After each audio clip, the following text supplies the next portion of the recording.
This is The Ramsey Show. You can be intentional about your character. You can have money and a career. You are the hero in your story.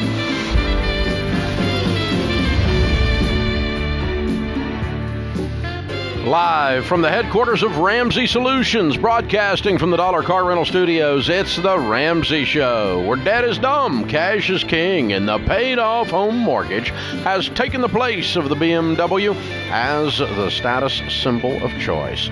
Christy Wright, #1 best-selling author a couple of times over, Ramsey personality, is my co-host today.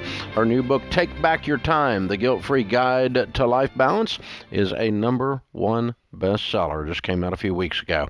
So be sure you check that out. We'll be taking your calls today about your life and your money. You jump in. The phone number is 888-825-5225. That's 888-825-5225. Jordan starts off this hour in Portland, Oregon. Hi, Jordan. Welcome to The Ramsey Show. Hey, Dave. How you doing today? Better than I deserve, man. What's up? Good. Well, Dave, I doubt you remember me, but I spoke with you, I believe, in April or May of this year. And I'm coming back to share some great success. I sold my property I had back in Denver. My wife and I were just getting ready to get married, and now that's happened. The house is sold. Wedding's paid for. We're debt-free. We put a down payment on a beautiful house. We're getting ready to close here at the end of December or beginning of December. Great. And awesome. Yeah, it's fantastic. It feels like a huge accomplishment, and it definitely had its ups and downs. And when we got back from our honeymoon, I actually lost my job. So a little hiccup, but I'm glad that we had that, our debts taken care of, and now I'm back to work, making more than I did before, and my wife's got a job that she loves too, and I feel bad though. All things considered, things are going pretty well. I went through this buying process of this property. I mean, we found this house together, but when it came to paying for the house, it all came down to my credit and for the mortgage. My wife's didn't have good enough credit to be on the mortgage with us, but she's an equal owner of this property with me. But now that we're debt free, we're getting ready to close on this house. She kind of admitted it to me today that she felt a little bit left out of the process, and she wants to be a little bit more involved with finances. And I feel bad that I didn't really take that into consideration beforehand. I'm looking for some guidance from you all, and to see what can I do better to help make sure that she's involved with this process, and how we can how I can get her acclimated to what the finances look like, if that makes sense.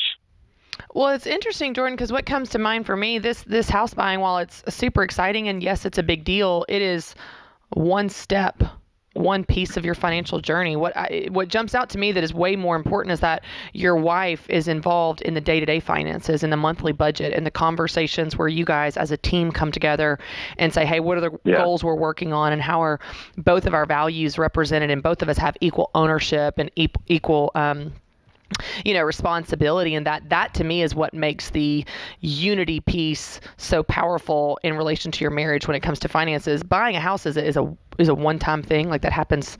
You're going to close when you close. And I mean, I can see how she would feel that way if there was some type of conversations in those meetings where she felt shame or less than or something. And that's something that, is valid. And I'm glad that you're asking, and I'm glad that you care.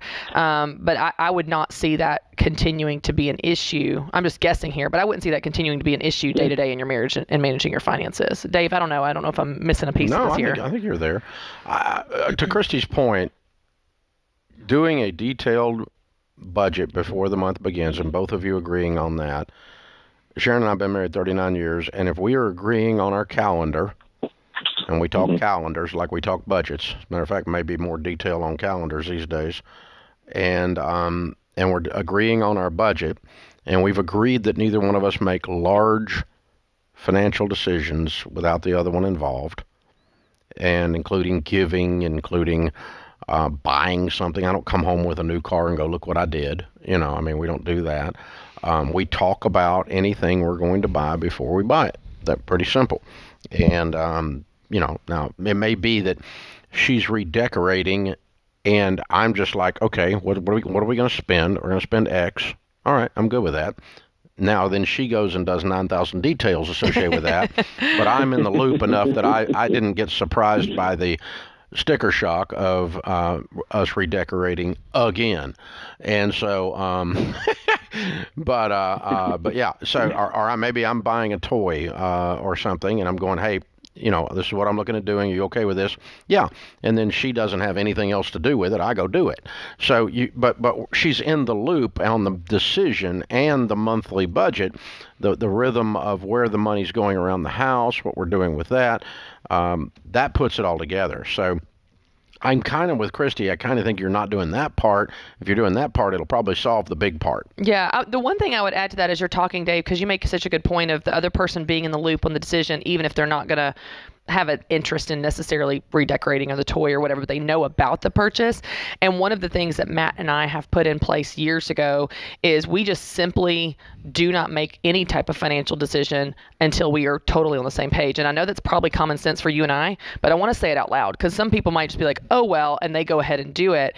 And it's showing respect to the other person to hold on any big decisions, on any decisions until you guys get on the same page. And so, so be willing to work through that. Those type of conversations, that's what's going to create the unity in your marriage. Exactly. That's going to make a big difference, Jordan. So it could be that you she said, yeah, let's get a house. You went and got it. Mm-hmm.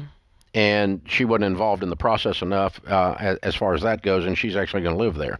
So whether she's on the credit or not, you're on the credit doesn't matter to me at all. That's not part of this conversation. So good question. Thank you for joining us. Zachary is in Sacramento. Hi, Zachary. Welcome to the Ramsey Show. Hi, sir. How are you today? Great. What's up? Hey, quick question for you. I've been watching a lot of your videos recently on YouTube, and my brother recently got me involved with a lot of your stuff. And I'm just trying to understand my debt snowball. And what the most current video that I've watched on your YouTube was 0% APR credit card to tackle your debt. And what I have actually tried before, I only have one. I got to stop you. I'm confused. You did not see a video with me telling you to get a 0% credit card. No. I'm sorry. It was the title was 0%. It was a military family. They had opportunity through their status to have 0% APR on their credit card. But the way that I'm saying it is, or I guess my question would be for you, is if I have the opportunity to get a credit card at 0% APR for 15 months. Currently, I have one credit card. What's your balance on the card currently? My current credit balance that I owe is about $6,000. Okay, and the interest rate is what? It's 24%. Okay, and so you're going to save $300 a year. $300 not your problem, sir. Your problem is getting on a budget, living on less than you make, and getting $6,000 paid off. $300 doesn't fix your problem. Yeah. You can move it to 0% if you want, but you're still going to be $6,000 in debt. And you're still not getting rid of the debt. You didn't pay it off. You moved it.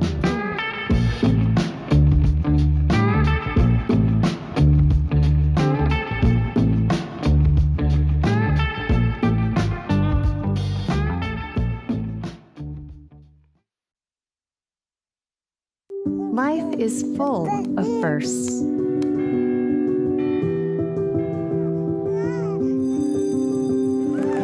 As the first and longest-serving Christian health cost-sharing ministry, CHM has shared medical expenses for its members since 1981. We believe you should have the freedom to focus on your health while being supported by a community of believers, giving you the opportunity to create many more firsts.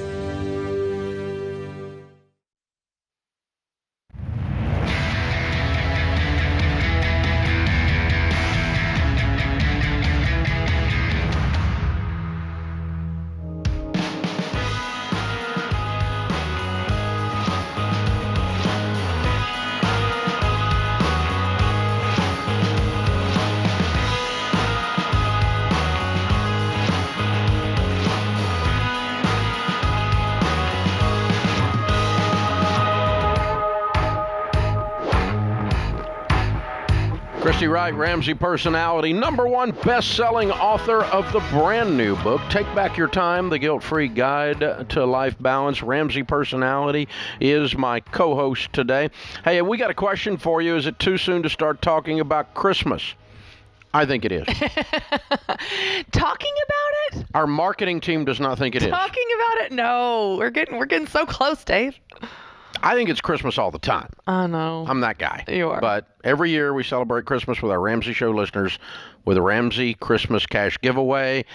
And, yep, I mean, Halloween's gone, so we got to go. It's happening. It's game on, right? We got to start giving away money. It's a tradition. This year we're giving away $500 a week and a grand prize of $5,000. You can enter every day to increase your chances of winning. Of course, no purchase is necessary. Must be 18 years old to win. Text CASH to 33789. Our famous $10 sale is out there on 40 of our best-selling books, including The Total Money Makeover. And Christy Wright's 2022 Goal Planner is not $10, but it makes for a great gift. We were about to a heart attack there. I did. I was like, I sent him the wrong notes. No. Everything. A bunch of our books are $10, including Total Money Makeover. Yes. Rachel's book, new book, Know Yourself, Know Your Money, from #1 bestseller from last January is as well. But the Goal Planner is out, and we don't have a bunch of these left. They set you up for all of 2022. Talk about what the Goal Planner is. Yes, and this is actually, it is on sale, I believe, for $40. So it is on sale from its normal really? sale price of $49.99. But here's what's cool. This is really, we were talking about this today, but it's actually really 5 products in one, because it's got some content like a book would have. It's got journal questions like a Bible study or journal would have. It's got templates and worksheets to help you grow in the areas that I'm teaching you. And it also, of course, has your calendar, your weekly, monthly calendar, and it's a goal setting tool. But if you want to see the inside, I did a live walkthrough today on my Instagram page and on Facebook. So Instagram is at Christy B. Wright. Facebook is at Official Christy Wright, and you can see the entire inside, and I train you on how to plan your year using any calendar, but of course I walk through the goal planner so you can see this one. Because after all, Christy B. Wright. And if you don't believe me, ask Matt. So there you go. Bada boom. There it is. So I walked up to the restrooms at the golf course that I was at in Mexico the other day, and it said, men to the left, because everyone knows women are right. Not a bad sign. I like it. Not a bad sign. That's funny. I like it. Open phones at 888-825-5225. The calendar, the $10 books, and the cash giveaway, all at RamseySolutions.com. Be sure and check out all of that at the store there at RamseySolutions.com. Jim is with us. Jim's in Knoxville. Hi, Jim. Welcome to the Ramsey Show. Hey, how are you doing, Dave? Great, man. What's up? All right, I'll keep it kind of short and to the point. Been a listener for a while, and I've heard a lot of calls relating to careers and things like that, but I've not been one on this situation that I'm in. About 10 years ago, due to some substances and partying, I became a felon. And to keep it very short and concise, I can't stand the job I'm at. And out of the last 50 applications that I've put in, every one of them has come back as a no. So I was hoping maybe you, as a business owner and a leader, could give me some advice on that. Yeah, you're always going to get a no on applications. You've got to get your foot in the door with somebody you know. Ken Coleman teaches that, and in his book, The Proximity Principle. So let me go back. What you have to have is you have to have a narrative, a story to tell that is the truth, that explains the situation to a reasonable person. Okay? Mm-hmm. So you got busted for drugs? What happened? Yes. Okay. Yeah, I got a DUI, and when they pulled me over, I didn't have a concealed carry permit, and so I got a charge for that, and because of that, and apparently I was being stubborn that night. I don't remember, to be honest with you. But how long you been dry? Charged with felony. Let's see, that was. Oh, how long have you been dry? 2012, October of 2012, October 2nd. Okay, so you haven't done drugs or alcohol since? That's correct. Okay. And you were how old at the time? I just turned 21. Okay. And so you're 30, right? Just turned 31 a few weeks ago, but yeah. Okay. So the way I would do this is just to bring this up fairly early in the process. So you got a friend that works over at so-and-so, and they'll get you in to see the boss for an interview. You go in and sit down and go, listen, I'd love to work here, but I want to be really upfront with you. Way back in my 20s, 10 years ago, I was partying. I've been dry for 10 years, but I got busted, and so I've got a felony. And if that's a deal killer because of 10 years ago in my past, I just want you to know up front. And if you said that to me in an interview, I would say, well, let's just keep talking. I appreciate you bringing it up, but I want to know more about you. And I'm not going to rule you out based on that. If you're a child molester 16 months ago, you're out of here. I don't want to talk to you anymore. Right. That's me, okay? But most of us did something in our 20s we're not proud of and hope nobody finds out about. In your case, everybody found out about it. Correct. Yeah, and the other thing is, I love the advice you gave, Dave, of if you have the conversation, explaining the context around it. You don't have to tell them your life story, but giving some context, because when people hear the word felon, they can jump to conclusions, and that title encompasses a lot of stuff. Even as you told us, like when you were telling your story, you said, well, I did some drugs, and I just turned 21. I was like, oh. My initial thought was, oh, okay, well, that's not that bad. You know, I mean, it's like... It was 10 years ago. It was 10 years ago. And so I just think that people will hear you out when you give context around that. Just like you said, Dave, you'd say, well, let's keep talking. But if you're in a pile of 1,000 resumes and they're trying to narrow it down, the first thing they're going to do is just cull out the felons. Yeah. They're trying to get down to one or two to interview, okay? Yeah. But you've got to get in the door with someone that you know, which, by the way, is what we teach people that don't have this situation. Mm-hmm. Still the same exact information King Coleman says. You have to get in the door with someone you know. Let me give you an example, okay? If regardless of your criminal background, right? We have 30-something thousand applications coming in to Ramsey this year for 350 jobs. The chances of you getting out of that stack, period, is obviously statistically very low, unless you got a friend that works here or a friend of a friend that works here that runs down to HR and says, hey, at least give this guy a look. And that's that little bit of connection of who you know, and it's not that they get the person the job, because that never happens here. It's that they get them a look, and they get out of the stack, and they'll get you a look, and then you go in and just tell the truth of this story. It's 10 years ago. I've been dry 10 years, but when you look it up, you're going to find a felony for a stupid kid that was doing drugs back then. Not done anything like that since, but you're going to find that back there. And you just move on, real quick little narrative, and explain it. Most people will go, okay, he's a 21-year-old idiot. I mean, that's what happened. Most of us were, right? And so, and they move on. But some of them aren't. I mean, if you get some kind of corporate goob, they've got some kind of policy they can't break. But that would not keep you from getting hired here. So your strategy then, Jim, would be, instead of just applying for any job that has a position with your skills, the strategy would be, let's make a list of people we know that work at companies that we might like to work for, or make a list of companies we might like to work for that we might know someone at. And let's give them a copy of Ken Coleman's new book, From Paycheck to Purpose. Absolutely. I'm going to send you 2 books, and I want you to go to Ken's website and download everything he's got at kencoleman.com for free as well. The book is Paycheck to Purpose. It's the brand new book that came out yesterday, and Ken's first book, which is what we're kind of talking about here, is the proximity principle. Get in proximity of the things you want to do. Use someone you know to get your foot in the door.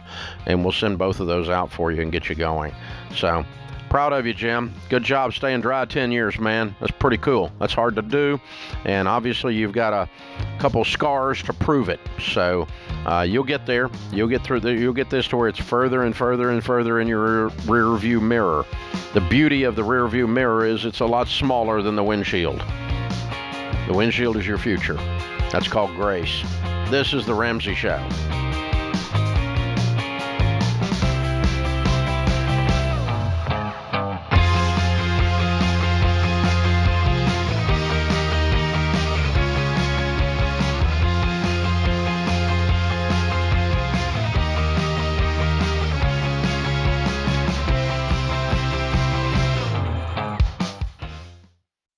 Stop paying your overpriced wireless provider and switch to Pure Talk. They use the same network as the larger providers for much less. For just $30 a month, get unlimited talk, text, and 6 gigs of data with no contract. The average family saves over $70 a month by switching to Pure Talk. Just go to puretalk.com and enter the promo code Ramsey to save 50% off your first month. Pure Talk, simply smarter wireless.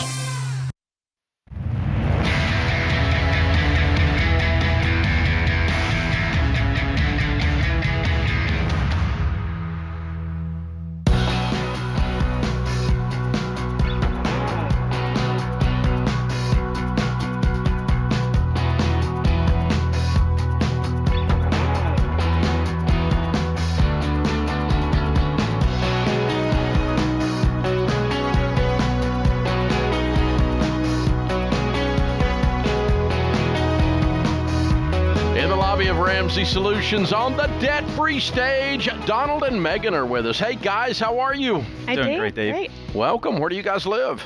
Philadelphia. All right. Welcome to Nashville. Good to have you. How much have you paid off? $83,000.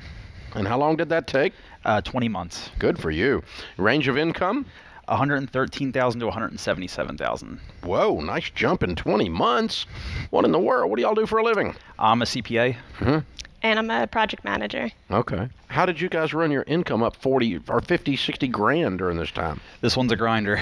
Okay. Yeah. The old project manager managed some projects, huh? Yep. Yes, I did. All right. Very cool. What kind of debt was the $83,000? We had student loans. Well, I had student loans. 2 cars that we were leasing, and an engagement ring that I financed. Oh. Yeah. How long y'all been married? About since June. So what is that? 4 months now? 6 months? You just got married. Yep. Yeah. Okay. So you were working on this before marriage separately, and then Correct. you combined everything and finished it up. Exactly. Correct. So tell us your story. What happened? How'd you get plugged into this Ramsey stuff? So we've been together 7 years, and we got engaged 4 years ago. And we weren't doing horrible, but we felt like we really weren't making much progress. And at my accounting firm, there is a partner who is constantly going around telling everybody to read the Total Money Makeover. I love this guy. Yeah. So he, I was back then. I was a little bit more ignorant, and I thought I'm a CPA. I thought I knew everything about money. I'm trying to beat interest rates by making returns with stock investments, and and one day I'm like, you know what? I'm just gonna like his name's Roman. He's been talking to me about the Total Money Makeover so much, and then one day I'm like, I'm just gonna watch a YouTube video of Dave Ramsey. And there's a Fox Business video that I show all my friends these days.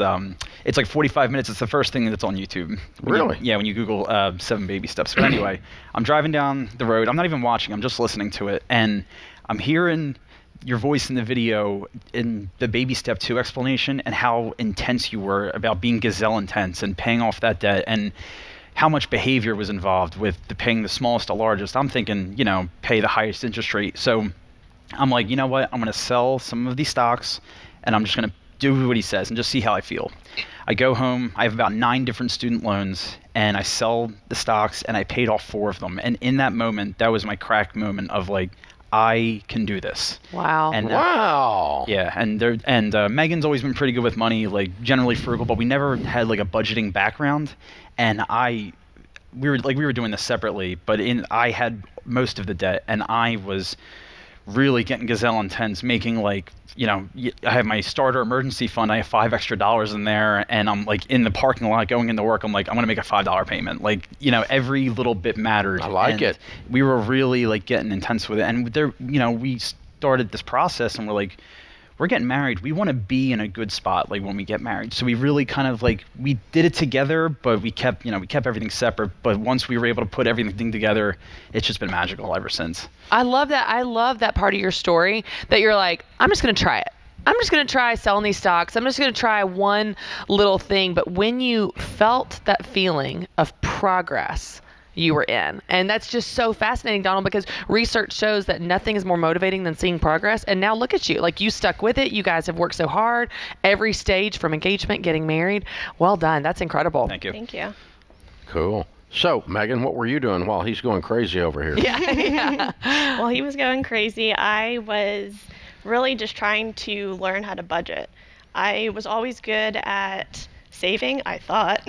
And then once we started to use the Every Dollar app to start budgeting, and everything was more transparent, and I actually saw what I was spending money on, I started to realize that I wasn't as great as I thought. And, so seeing that he was so intense about it, I started to be intense about budgeting, and it kind of went from there. Wow, very cool. Okay, so you've been married how long? June? Since June. Okay, so 6 months. And now everything collides, and it has to be combined and overlapped, and then you finish up the debt. Mm-hmm. How did that go? Great. It went beautifully. I mean, I think we actually paid off our last debt, we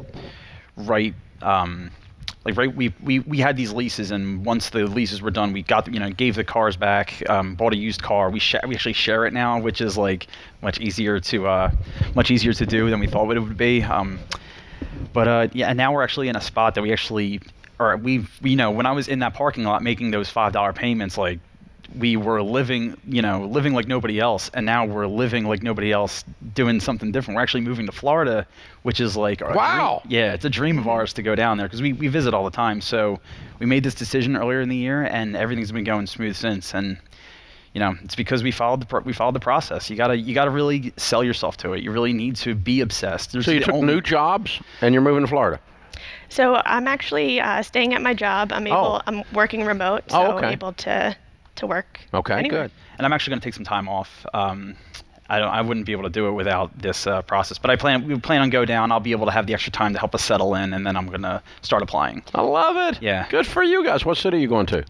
St. Petersburg. Yeah, great. Very good, guys. What Very an amazing what amazing way to start your marriage. Debt-free, on the same page. Y'all are in the rhythm of budgeting now. Y'all are awesome. Who were your biggest cheerleaders through this whole process? Absolutely, Roman Lashak, the one that was pushing the book on us. Mr. Total Money Makeover back at the firm. Exactly. I bet he's proud now. Yeah, hopefully everybody else at the firm starts reading it. But we, even it wasn't just introducing the book. Like, I would ask him different questions, and he was there to support us the whole way. Other cheerleaders, our parents. Yeah, definitely our parents. Supported us the entire time, and probably thought we were crazy, like the decisions we were making, but following the process, it works. Yeah. And probably the few people we converted along the way. Yeah, a couple of our friends. So what do you tell people overall when they say, how did you do that? What do you tell them the key to getting out of debt is? The biggest things you did? You just got to stick to the budget.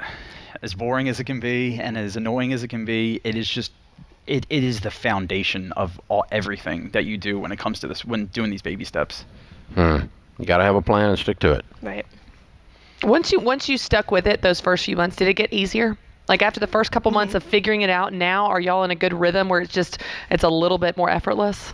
For sure. And the Every Dollar app makes it so easy where you can just pull over the budget from the last month, and we have it down pat where we know what our spending is, and we just can have the conversations each month are a lot quicker. Yeah. You know what to expect. Right. Good. Yeah. And good for you guys. The feeling of contentment is a big deal. I think like we used to just like buy things that we wanted to do, like traveling and buying a new Xbox and things like that. But really, like if you just take a step back and think like, what makes me happy? What do I actually need this?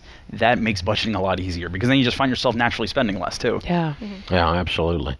Well done, guys. Proud of you. Thank Appreciate you. it. Great work. Great work. We've got a copy of The Legacy Journey for you. That's the next chapter in your story for sure. On your way to Baby Steps Millionaires now. That's where we want you to go from here. And I think you're on your way to do that. And a copy of Total Money Makeover for you to become that guy that gives away those books. There you go. I like it. That's fun. The legacy continues. All right. It's Donald and Megan from Philadelphia, soon to be Florida. $83,000 paid off in 20 months, making $113 to $177. Count it down. Let's hear a debt-free scream. 3, 2, 1. We're debt-free! Yeah! Woo-hoo-hoo-hoo! I love it. If you want to get plugged in with that Every Dollar app and go through Financial Peace University, and you're thinking about this year, I'd like to actually be ready for Christmas, and you want to do what she's talking about, you start doing that budget, you'll feel like you got a raise. That's exactly what they were saying. You can take a Ramsey Plus free trial right now. Just text trial to 33789. Text trial to 33789. This is The Ramsey Show.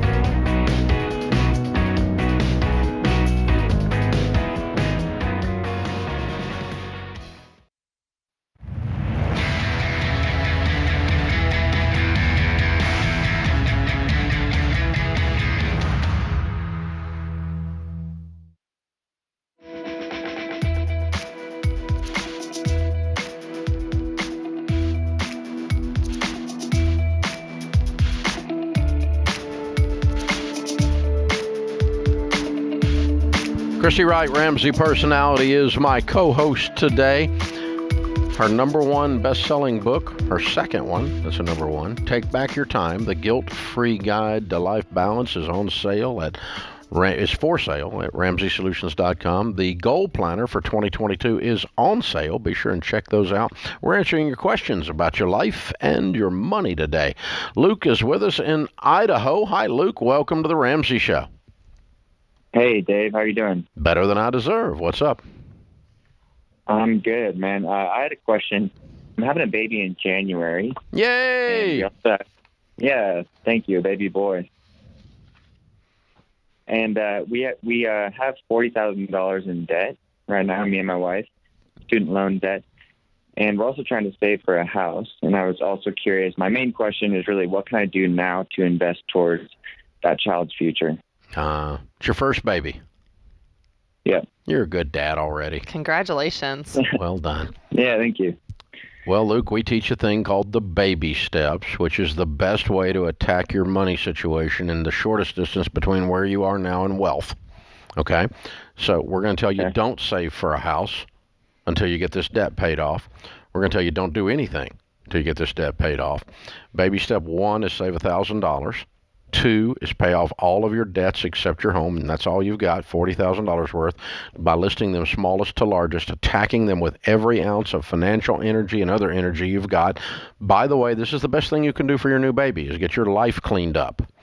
Then once that's clear, you go to baby step 3 and have an emergency fund. 4 is you start saving for retirement, and or if you want to put that on hold for just a minute, sometimes we do 3B and save towards a house. 5 is kids' college. And baby step 6 is then turn around and pay that house off early.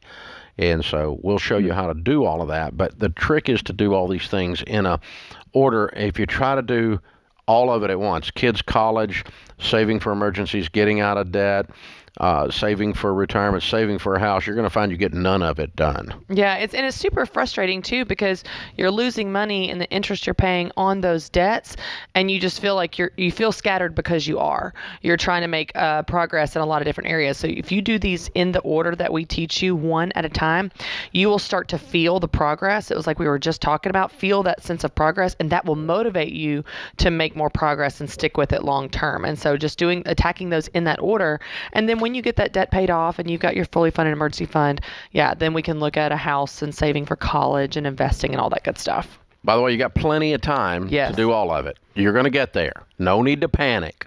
It just feels very urgent with a baby on the way, and that's normal. And that just means you're a dad that cares. You're a good man. That's all that means, and you'll get there.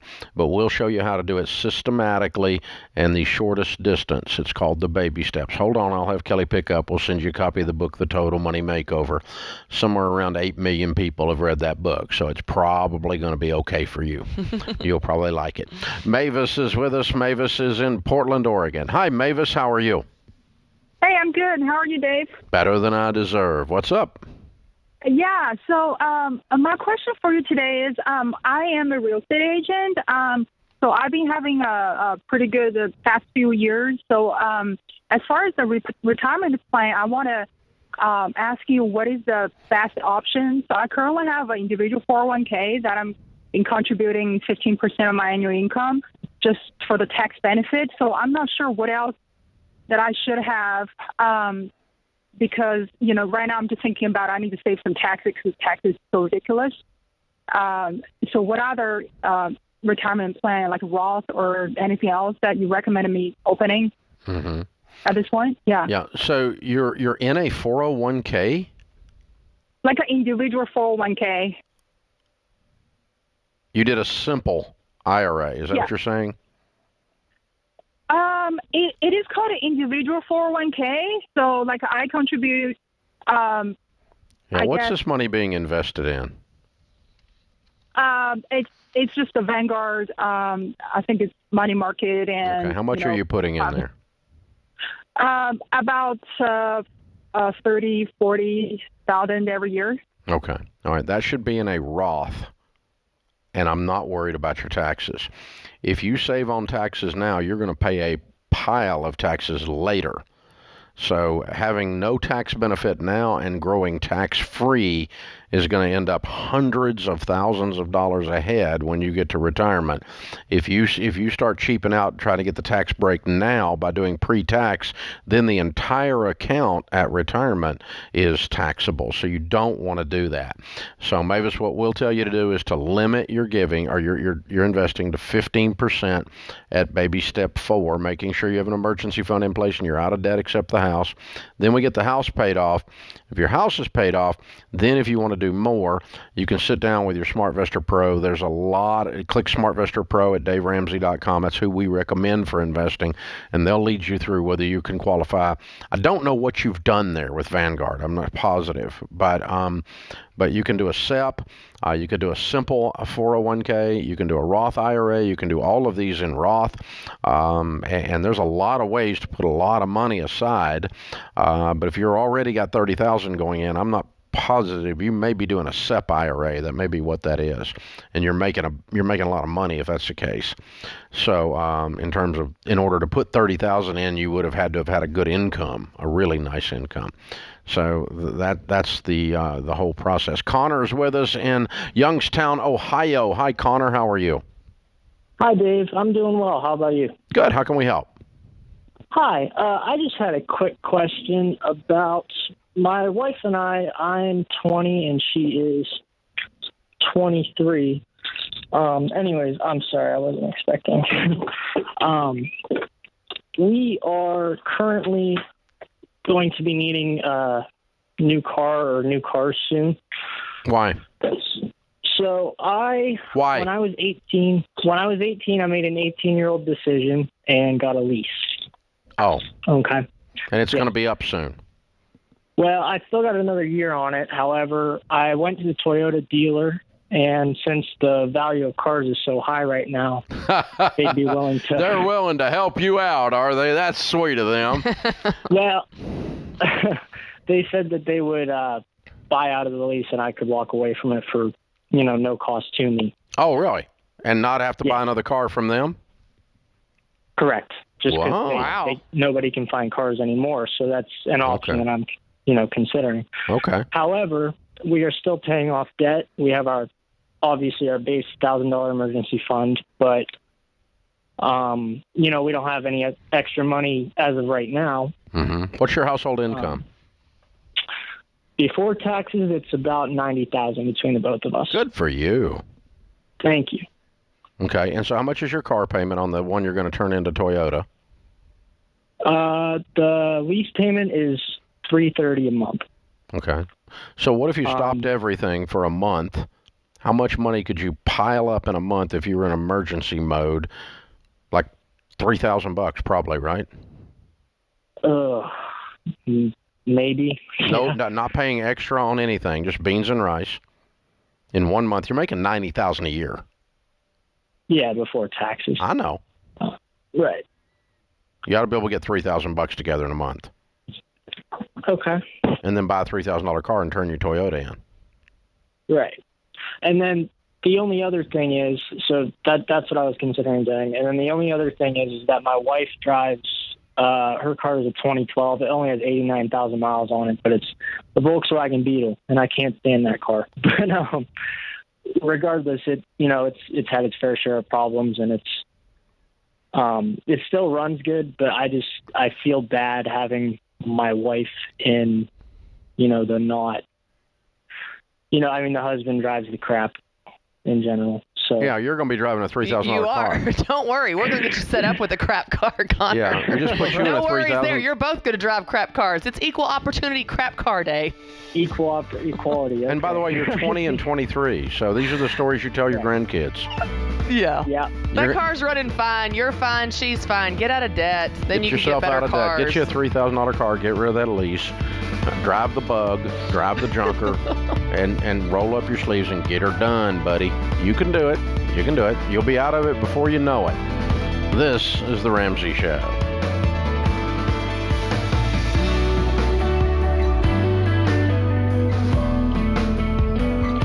Have a friend or family member that needs a daily dose of Ramsey advice in their life? Let them know about the Ramsey Call of the Day podcast. It's a quick hit of advice about life and money in under 10 minutes.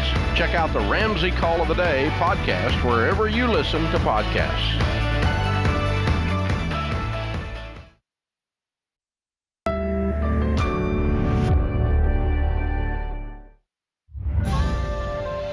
This is The Ramsey Show. You can be intentional about your character. You can have money and a career. You are the hero in your story.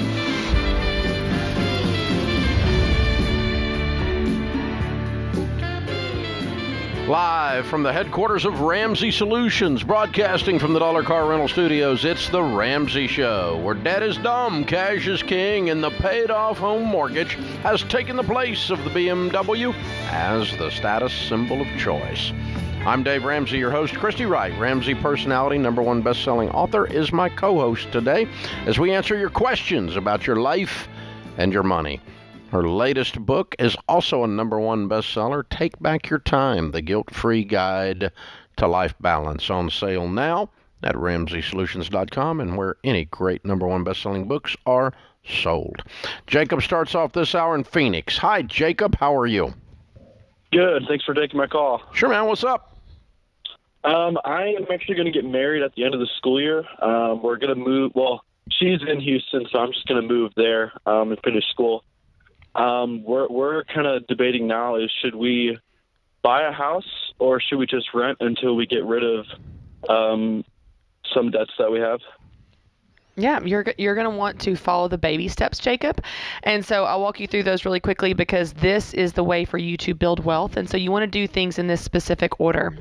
You want to start by saving $1,000, and this is going to be your starter emergency fund, so that if you've got, your brakes go out, you get a flat tire, you've got some cash to cover that, and you don't have to go further into debt. Then you're going to list all your debts, smallest to largest, regardless of interest rate, and you're going to attack those debts one at a time. Pay them off, cut up the credit card, close the account, whatever you have to do. You pay minimums on the rest, and you continue to walk down the debt snowball until all your debt is paid off. When you get all your debt paid off, you're out of school, your school's paid for in cash, everything's covered where you have no more debt, then you want to save 3 to 6 months of expenses for a fully funded emergency fund. And after that, that's when we talk about saving for a down payment on the house. We would tell you to do that anyway, Jacob, at any stage of life, any age. But even I would just add the fact that you're in school, you're about to get married, you're going through a lot of transition. And so you probably don't really know what you want anyway in a house. So even if you were debt free, I would still recommend that you get out of school without any debt and really figure out what you want before you commit to a massive purchase like that. But you want to get debt free, have your fully funded emergency fund, get out of school debt free, and then talk about saving up for a down payment on a house. Jacob, there's a lot of pressure in our culture to immediately buy a house. Buy house, buy house, buy house, buy house, buy You're house. throwing away rent. You're throwing away the money. You're throwing your money down a rat hole as a renter. Don't be a renter. Don't be a renter. Like renters go to hell or something, right? And so you don't want to fall for all of that. It causes people to jump into a house because when you buy a house and you got no money and you're in debt, all kinds of problems come crashing down around your head. And it's going to put a stress on your new marriage, strain on your new marriage. Just rent something inexpensive and clean up the debt. Then when you don't have any payments, man, and you move into a house with no payments, and you move into a house, and after you close on the house, you still got the rainy day fund of like $10,000 or whatever it is sitting there. There's no stress moving in the house. Now the home is a blessing rather than a curse. And we always say, yeah, Christy's right. You need to get to know each other. You'll buy a different house a year after marriage than you will, a week after marriage. It takes about a year of being married to know how close to your mother-in-law to buy. This is the Ramsey Show. Open phones at 888-825-5225. Christy is in Omaha, Nebraska. Hi, Christy. How are you? Hi, I'm good. I'm excited to talk to you. You too. What's up? All right.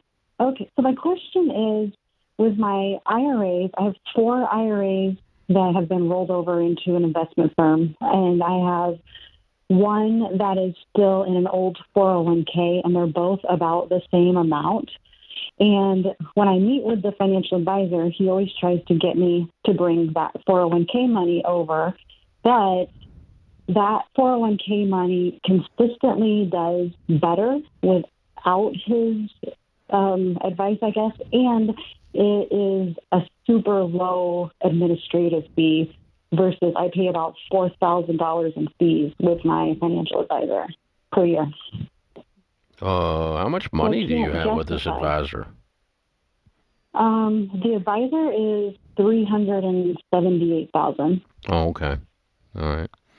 So they've got you on a managed account, and they're charging you like a 0.8 or 1% to manage your funds? Yeah, 1.25 per quarter per account, and I added it all up, and it's about $4,000. No, that doesn't. That would be 4%, and 4% of 400,000 is not 4,000. 4,000 is 1% of 400,000. On the statement, it says no. If you're paying 4,000 and you have 400,000 over there, you're paying 1%. That is 1% by definition mathematically. Right? True. What is 1% of 400,000? It specifically says on the statement expenses 1.25%, and then each 4 accounts are a slightly different amount. So I am rounding a little bit. That must be the annualized amount then. Okay. Because otherwise you would be paying more than $4,000. You'd be paying $16,000. Okay. Because 4 times 4 is 16. Right. 1% per quarter would be 4% a year. 4% of 400, 4 times 4 is 16. You'd be paying $16,000, right? Yeah, but I'm not. Okay. And you're not. You're paying Yeah. $4,000. So you're paying about a 1% fee, give or take. It's a pretty standard management fee. So I think what you got to do is, number one, your job with your investment advisor is not to do whatever he says. His job is to do what you say after he teaches you or she teaches you something. And so if you're paying a 1% management fee, it is reasonable for you to expect that to outperform an index fund by 1%. Thus, they're paying for themselves. Yeah. And you've got it just sitting in a basic account, just running itself over at the 401k, and that's kicking this guy's butt. So this managed account's not being managed well. Agreed? I agree. It's not getting the same yield, and it feels like a loss with that much money. I put $500 a month in, so $6,000 a year, and I'm paying $4,000 in fees. Like, it just feels. Well, that's not the relative amount. What the relative amount is you put it in a managed account at $378,000, and you're paying 1% for him to manage it. Then it ought to be invested, meaning managed. You guys ought to be sitting down together and picking funds that are making you more than that 1% back. And good managed funds do that. So, number one, you need to sit down with him and get that straightened out. If you can't get that straightened out in your mind, you probably ought to interview some other financial advisors and click like SmartVestor Pro at RamseySolutions.com. Click talk to one of the folks that we recommend. A lot of those guys do managed accounts too. The vast majority of them do now. And so there's nothing wrong with that. It just has to be worth it. That's all it comes down to.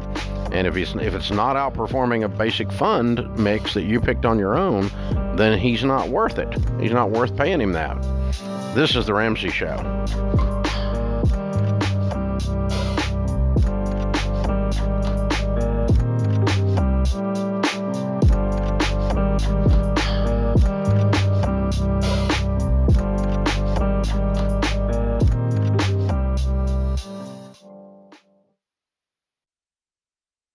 What makes our show unique is that we genuinely care about our listeners. We're intentional about choosing the best advertisers to recommend. Blinds.com is no exception. They offer high-quality window treatments at unbelievable prices, and they make it simple to shop blinds, shades, and interior shutters with easy online ordering, free shipping, and a guaranteed perfect fit. Go to Blinds.com and take advantage of this week's special savings.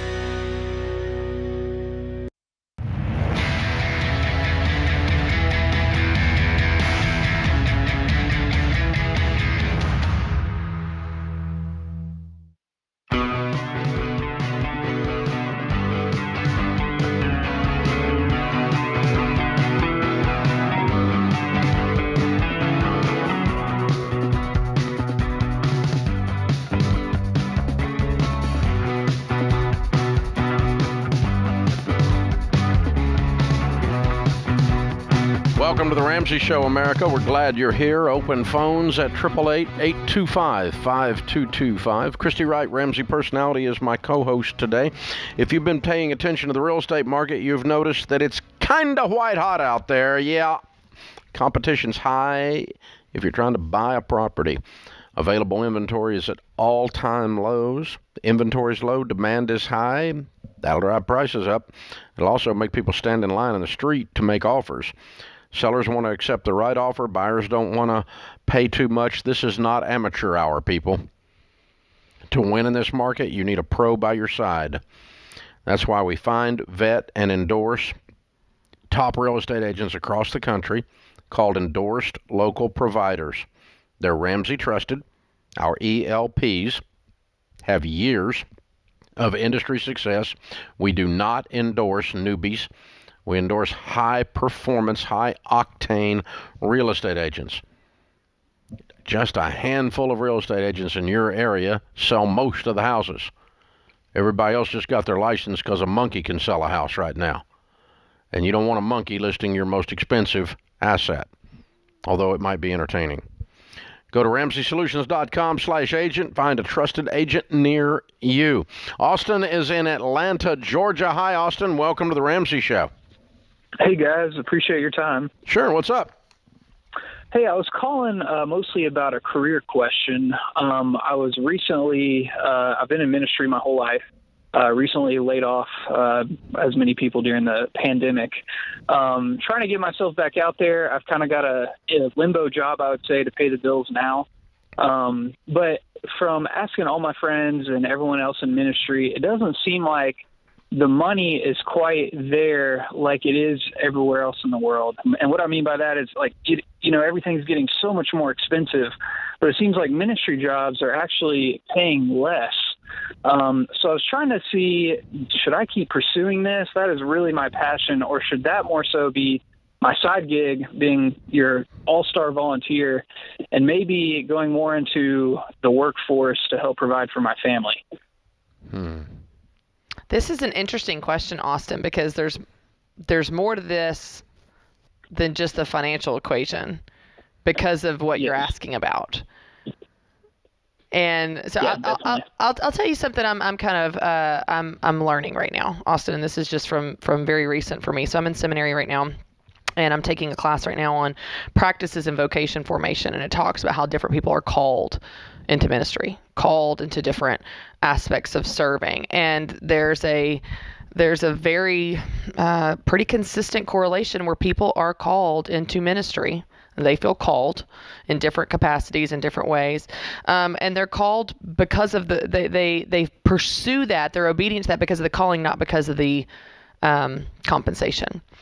And and you need to pay your bills, but I don't think that you can look at this question you're asking from purely just a financial lens because of the faith aspect of what you're saying. You know, if your question is, you're always going to make less in ministry. Yeah, that can't be the reason you go or don't go, because that's just a given of the industry. Right. Now, the other thing is this: there's really the last 100 years or so is the first time in the history of Christianity that we've looked at professional ministry as the only people doing ministry. Prior to that, everyone was in ministry, meaning that the blacksmith did his job as unto the Lord. The restaurant owner did their job as unto the Lord, and the way they treated people and the way they did marketplace interaction was a ministry. They were ministering through their business and through their vocation without being, quote, professionally in the pastorate. There's nothing wrong with being professionally in the pastorate, obviously. Some of my best friends in the world are that. But but this idea that the only people that serve God or that are in ministry are on a church staff is a fairly new idea. And so, you know, the Jewish mindset is the word worship and the word workship are very similar words. If worship service on Sunday morning and customer service on Monday morning, both are a service. In both cases, we're having a service. So we view what we do here very much as a ministry, as believers. And some agree with that, some don't, but that's not relevant to this discussion. It's what we do, and it's who we are. So it may be that you are, you know, you're being released from vocational ministry to do ministry in the marketplace, so to speak, with wherever you land. I'm okay with either one. If you feel like you have a solid call on your life to be in vocational ministry, to be on, you know, church staff, then you're going to make less. My contemporaries that run a $40 million budget at a church make probably 50-60% of their of the income of someone who runs a comparable sized business. And so it's not that unusual at all. So it just kind of goes with the territory, and it's not that it's right or wrong, but it just is. Well, I think you bring up a good point, though, because one of the challenges I would have for you, Austin, is as you reflect on this and you think about this and you pray about this, ask yourself, have I always been in ministry and feel like I need to be in ministry because that's my heart, my passion, because I feel called specifically to that method of ministering in the church world, for example, or do I feel like I need to do that type of work because to me that represents somehow good work? That somehow represents work that makes a difference, and the secular world, the for-profit world, represents bad work that doesn't really help people. A lot of people get these mixed up, and Dave, you and I have talked about this when it comes to business, nonprofit versus for-profit. There are people that believe that nonprofit organizations are more holy than for-profit organizations. To them, that represents a different value and worth. And it's so interesting, Dave. I mean, I learned all of this from you, but the nonprofit, for-profit designation is a tax status. It's how the money flows through the organization. The NFL is a nonprofit organization. So I would just encourage you, Austin, as you're reflecting, to think, what am I pursuing? Is it good work? Because you can do good work in the church and outside the church. You can change lives in the church and outside the church. Or is it I feel called specifically to being on church staff, like you said, Dave? And that's a different question. Just know that you will make less if you do that, which is fine. We need people in the pulpit. We need people in churches. And God's call in your life, I really believe He'll provide for you. But just make sure you're not pursuing it because you think somehow that's the only way to do good work. I believe that every one of us here at this organization and many other organizations, nonprofit or for-profit, are doing good work that changes lives. So that might be a good exercise for you to reflect on as you think about this. Yeah, good question, sir. Thank you. The other thing that was in he said, I wonder if I just volunteer earlier kind of made me think his heart is already gone. Has moved on. And he's ready to have another phase in his life. So it sounded like. When there's permission for us to change seasons, I think sometimes we are so resistant to let go of something. We don't recognize it was a season. We think everything's forever. And so I remember when I felt my heart being done serving in Young Life Ministry, in the day-to-day with teenagers at high schools, I wrestled with that for probably a year too long.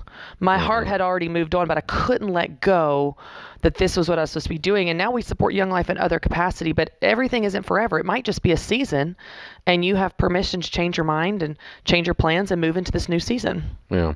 And on the other subject, it is good to remind everybody. Here's the thing. There's no such thing as a nonprofit organization. A nonprofit organization that doesn't make a profit is closed. They always take in more than they have go out. It's just an accounting function. The IRS does not decide if something's holy or not. And they do decide whether something's a nonprofit or not, based on the guidelines that they have. And so, but a nonprofit that's not profitable closes. They go broke, just like a business does. So this idea that somehow they don't make a profit is asinine. This is The Ramsey Show.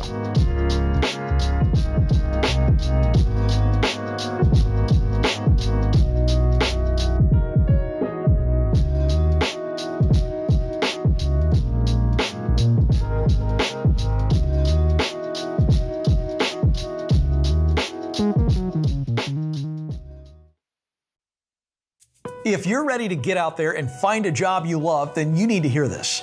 Job hunting can be stressful and time-consuming, but my friends at ZipRecruiter have made the whole job search way easier. ZipRecruiter is rated the #1 job site in the U.S. by G2, and it's free. So how does it work? First, go to ZipRecruiter.com/Ken. Then create a free profile and let their technology do the hard work by finding and sending you jobs that are a great fit. And get this, ZipRecruiter pitches your profile to companies whose jobs match your skills and experience. If someone from that company likes your profile, they can personally invite you to apply for the job. So if you're ready for an easier job search, check out ZipRecruiter. Sign up for free right now at ZipRecruiter.com/Ken. That's ZipRecruiter.com/Ken. Sign up today absolutely free and let ZipRecruiter work for you.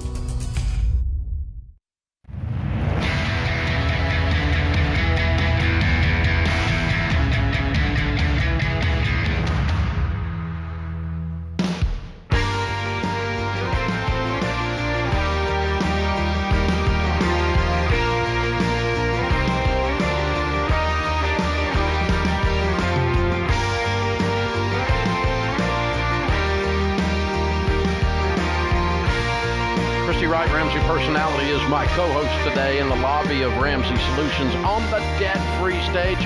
Frank and Nicole are with us. Hey guys, how are you? Good, how are you? Better than we deserve. Welcome. Where do you guys live? Cleveland, Ohio. Cool. Welcome to Nashville. And here to do a debt-free scream, how much have you paid off? $125,563. Amazing. Way to go. How long did that take? 20 months. Good for you. And your range of income during that time? Stayed right around $120,000. Wow. Y'all busted it. Yeah, you've been beans and rice, baby. Something going on here. What kind of debt was this? Everything but a timeshare, pretty much. Yep, we had 401k loans, student loans, car lease. Credit cards. Tons of credit cards. Medical debt on a care credit card.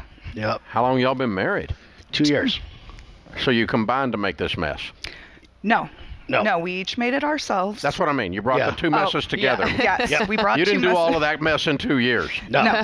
Nope. You've been busting it since you got married to clean it up, is what it amounts to. I think I financed my first truck at 19 and have had a car payment ever since. Both of you bring the junk in, or one of you? Both. Okay. All right, cool. And so you've been married 2 years. Yep. In 20 months, you've been doing this. So you've been doing it the whole time you got married. So tell us the story. How'd you get plugged into Ramsey? My mom actually gave me the Total Money Makeover book several years ago. Didn't work. Well, it worked for a couple weeks. I read it. It's a great coaster. Yeah. And then after, getting up every morning and checking my bank account to see if I could eat lunch if my credit card payments didn't clear yet, I told her, I got to do something with this. So I kind of told her about it, and we were both kind of back and forth with it. And then I kind of started on my own. We were hesitant to combine all our finances and everything. So I got her listening to the podcast, and every day I'd come home, she'd say, Dave says we should combine everything. So finally we just had enough, sat down, did a budget, combined everything, and within 2 months we were... We're knocking things out. Yeah. Wow. I want to go back to something you said, Frank, because I think a lot of people listening feel like maybe you felt back then. You said we were hesitant to start the plan, hesitant to combine our accounts. What was going on there? What do you think? How would you describe that hesitation? We both are on our second marriage. Okay. So I don't want to say it was not a trust issue between each other. Just having everybody, accessing each other's stuff was just kind of strange at first. Yeah, that's normal. Yeah. You're like grown-ups when you got married. You're independent. You got your own thing. Grown up. Yeah. Yep. It was something else. When you get married and you're 20, it's different, because but you guys are second go round. You got some scars from before, and you've been doing it yourself a long time, and now just to combine everything feels weird. It's like doing it with your roommate or something. But then you push past that awkwardness, and was it worth it? Absolutely. Oh, Yep. It's like the weight of the world's been lifted off our shoulders just by doing the budget. And within 2 months, it was like, once we got our emergency fund, it just changed life. Yeah. Wow. Did you sell stuff? Oh, yeah. What'd you sell? What's the biggest thing you said, sold? oh, yeah. Everything. My Harley, probably. Oh, that hurts. That hurts, Frank. What did the Harley bring? I hurt for you. $15,000. Oh, that's substantial. Yep. I mean, I still had it. I had a payment on it, and we were in the program for a few months, and I came home and said, I'm going to list the Harley. That's when I knew he was for real. Yeah. Wow. Yeah. That's when you knew you married a man. Yeah, it was interesting. He's willing to get rid of his bike for his family. That's called a man. Yep. That's good. Wow. Good for you. That's hard to do, but you'll get another one. Oh, yeah. They're out there. They make them all the time. Yep. Oh, yeah. And they get a little better every year, I hear. So you never know. But for sure. Wow. Very cool. What else did you sell that was big? Gosh, we sold anything with a payment pretty much. The car fleece? The car fleece, we got a quote from Carvana when they were looking for cars like crazy. We got rid of that. Yep. We sold it was a $600 lease, and we actually sold it to Carvana and made $1,000. Whoa! So we got out at least 10 months early. Wow! So once that happened, that really boosted our snowball a lot. Yeah, that and the Harley were two big things to move this along. About $900 a month to our snowball by getting rid of those two items. Well, and that lease was how much of the 126? We had it listed, I think, as 30,000. Yeah. Okay. So 45,000 of the 126 of those two moved out. That's excellent. Yeah. Yep. Yeah. That's harsh, but it got her done. Yep. Oh yeah. And it got the cash moving too. The cash started moving in the budget then, it started going. Yeah. Math start working. Yep. Once that started happening, it was just like I said. It was just you smile every day when you get up. You know? It's different going to work when you don't have to go to make a credit card payment. Yeah. You get up and you're like, hey, there's interest in our account this time. It makes getting up in the morning easier. That's good.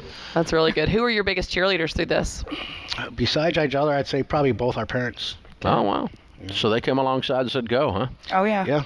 Now, who had given you the TMMO book earlier, years before? That was my mother. Okay. Yeah. Okay. Yeah. Was she excited to see y'all get on this plan? She passed away about 4 years ago. Oh, I'm sorry. So that was a little motivation too. She is excited. She'd be going crazy right now. Yeah, she's watching it. She's That's excited right now. Yep. That's good. Way to go, you guys. I'm proud of you. Yeah. Good stuff. Yep. Very good stuff. Very well done. Very, very cool. So, man, that's powerful. Now, so you did all of this off the book and the podcast? Yep. Mm-hmm. Okay, and that was your inputs from us? Yep. All right, good. Very cool. All right, we got a copy of the, tell everybody what the key to getting out of debt is. Working together, for sure. And the budget. Yep. Together in the budget, I'd say. I'd add selling crap because you sold a bunch of it. Yeah. My buddies used to call me and say, "Is everything okay with you guys? Your wife's selling what was it? Selling everything. Your kid's swim mask from 4 years ago on Marketplace." I like it, Nicole. Yeah. Scrappy. Work in that Facebook Marketplace. How much did you make? How much have you made on Marketplace? A few $100s, just little things. It's spiritually representative, though, isn't it? Yes. It's like we're cleaning up here. We laughed because we actually talked about selling the house with this market, just talking. We weren't really going to do it. And my daughter goes over to her friends and she's crying. Her mom calls me and says, "You guys okay? Your daughter says you're losing your house." I'm like, "Oh, we're not that bad." You're selling everything on Marketplace. That was interesting. We're not that bad. Oh, it's so great. I love it. If your broke friends or think you're losing your mind, you're right on track. Right. That's so perfect. Well done, you guys. We got a copy of The Legacy Journey for you. That's the next chapter in your story. You're going to be baby steps millionaires before we know it. You'll be right there. Right. That's what's coming up next. And wow, very cool. Very, very, very well done. Copy of The Total Money Makeover. You can give it away to somebody. Maybe they'll read it a few years from now. You never know. You never know. Hey, thanks for coming down, guys. Frank and Nicole, Cleveland, Ohio, $126,000 paid off in 20 months, making $120 a year. They sold everything. Count it down. Let's hear a debt-free scream. 3, 2, 1. We're debt-free! Yeah!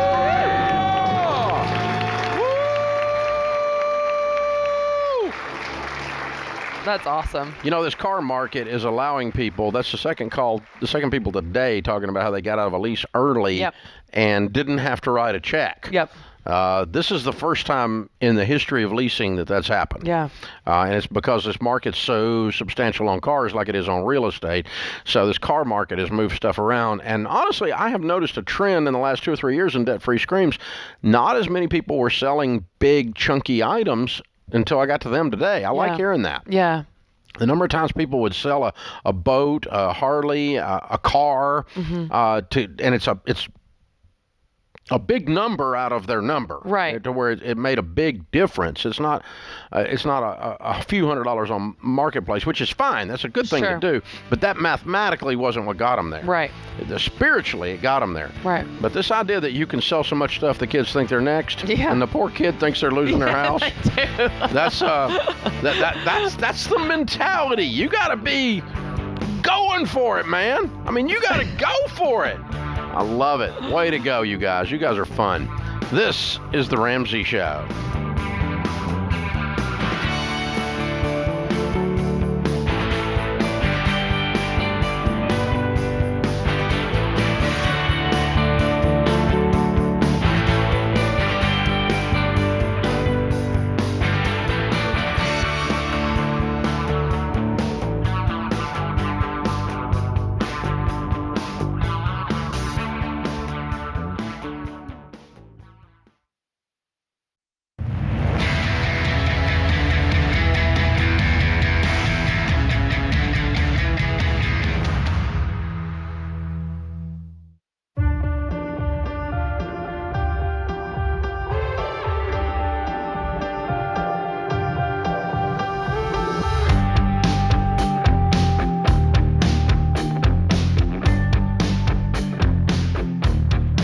Christy Wright, Ramsey personality, #1 best-selling author. Her latest #1, Take Back Your Time, The Guilt-Free Guide to Life Balance, is my co-host today as we talk about your life and your money.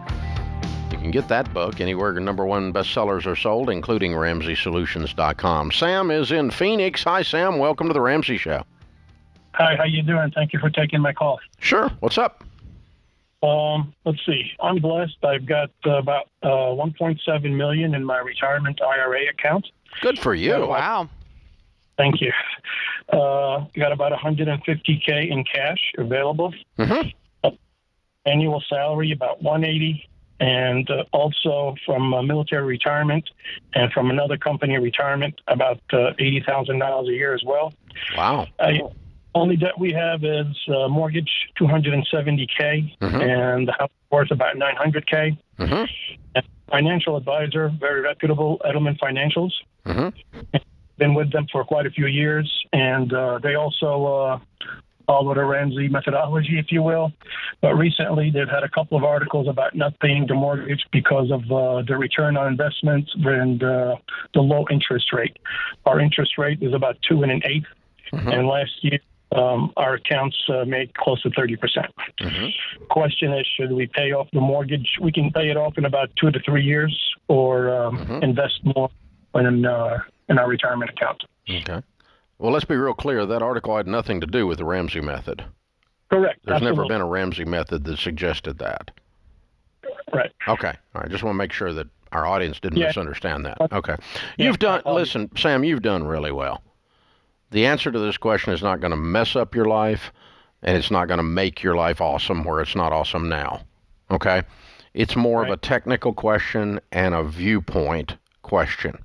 All right? Now, I can give you a 2-hour dissertation on this, but I'm not going to. That's not fair.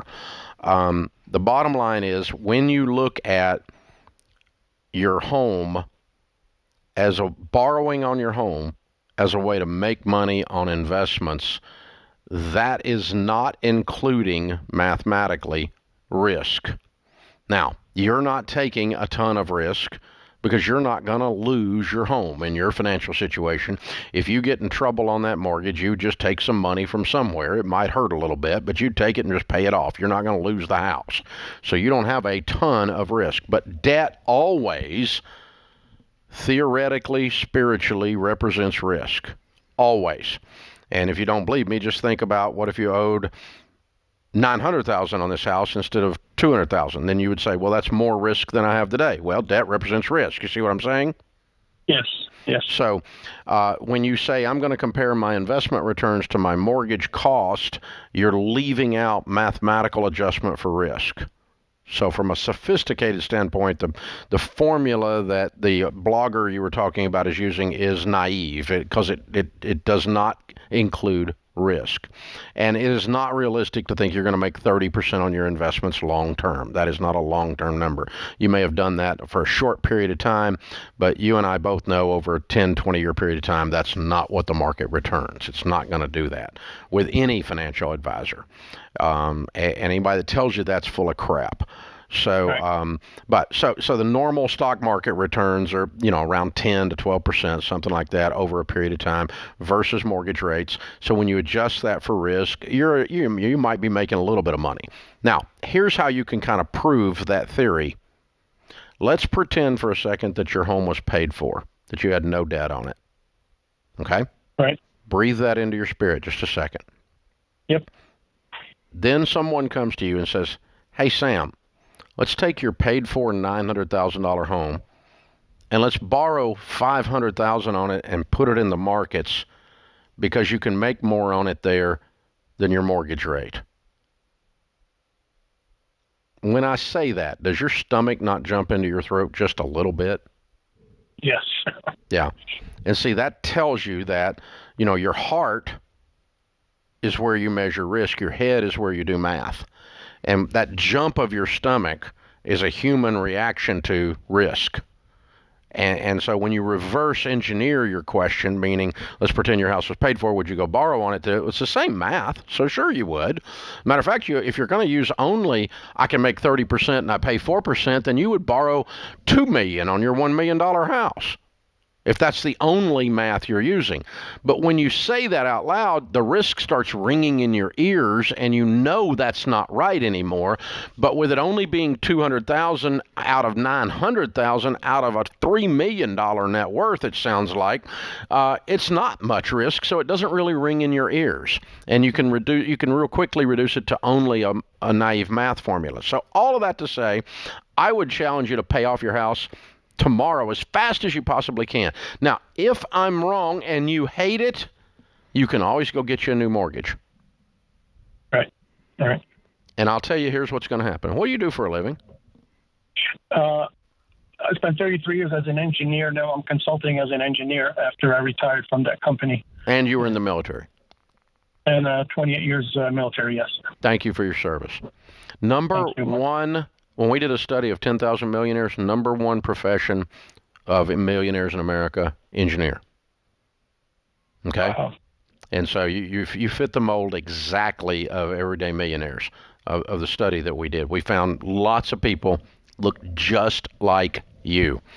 And so here's the thing. The process that you have used is what made you wealthy, not the rate of return. Yep. Your steadiness, your consistency, and you as an engineer looked at the spreadsheets and said, I'm going to keep doing this. You recognizing compound interest when you saw it, this is what made you wealthy. It was not the rates of return. It was not that I made an extra 0.5% over here playing this game, or I made a 0.25% spread over here, or I made a 2% spread over there. That wasn't what made you wealthy. What made you wealthy was steadiness, consistency, process systems that you had in place, because that's the way your brain works. And that's why these engineers, that's why teachers are number 3, because they are used to doing a lesson plan. Yeah. And following the lesson plan. They get the process. So, Sam, I'd pay it off. That's what I would do. Well, I love how you walked through that, Dave, because I've never heard you walk through the emotional piece of it, of like, well, let's reverse engineer this, and how do you feel the idea of going out and taking out a loan on your paid-for house that makes your heart jump in your throat. But I think the feelings, the spirit of it is important for people to pay attention to, because this idea of the burden of debt, the burden of owing someone else, the burden of those payments, there's something going in your spirit where it just feels wrong. And when you're free of that, you don't want to ever go back. So we can justify it while we're in it because we're used to it. But if you could get out of it. If you're a person of faith and you hear Proverbs 22, rich rules over the poor, the borrower is slave to the lender. Mm-hmm. If that doesn't kind of grab you around the throat just a little bit and go, all right, I know technically I'm not submitting myself to slavery, but mathematically I am. Mm-hmm. There's risk involved. That's I'm making different decisions because I do have a mortgage. Because of that. And payment. here's the interesting thing. Even someone that is as systems driven as Sam is, I mean, Sam's a numbers guy like me. He's going to have a reaction when he gets his house paid off that he doesn't see coming. Right. He's going to feel like, I just got set free. Mm-hmm. There's going to be a little moment. Mm-hmm. Mm-hmm. Now, for those of us that are a little more emotional and a little less systems, it might be a big moment. Right. It might be like fireworks and stuff go off. Yeah. But it's like, I'm free! You know, that whole debt-free scream thing, right? But there's going to be like, I didn't even realize I had this little tight place right below my right shoulder blade. Right. And all of a sudden, it's gone. Yeah. It's not. It does manifest itself physically in your body. Deloney talks about that. But there's a sense of release. Yes. When you have no payments of any kind anywhere. That's exactly what you were talking about. Yeah, because you get so used to the payments and so used to the normal, you don't question it until you're set free and you're like, oh, I didn't even realize I felt like that. Didn't even realize I was a slave. That's right. Because I had a fairly, tolerant master. Right, right. A fairly easy master. Yep. But then when I was free, I went, ooh, I did have a master. Yeah. Now I don't. That's right. This is The Ramsey Show.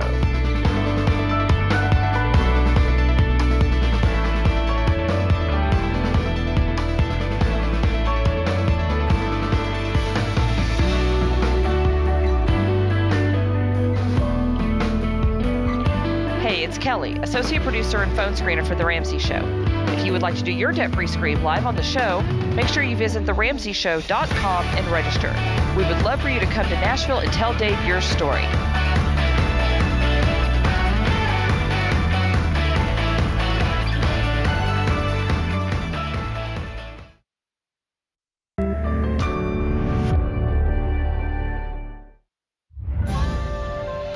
This is The Ramsey Show. You can be intentional about your character. You can have money and a career. You are the hero in your story.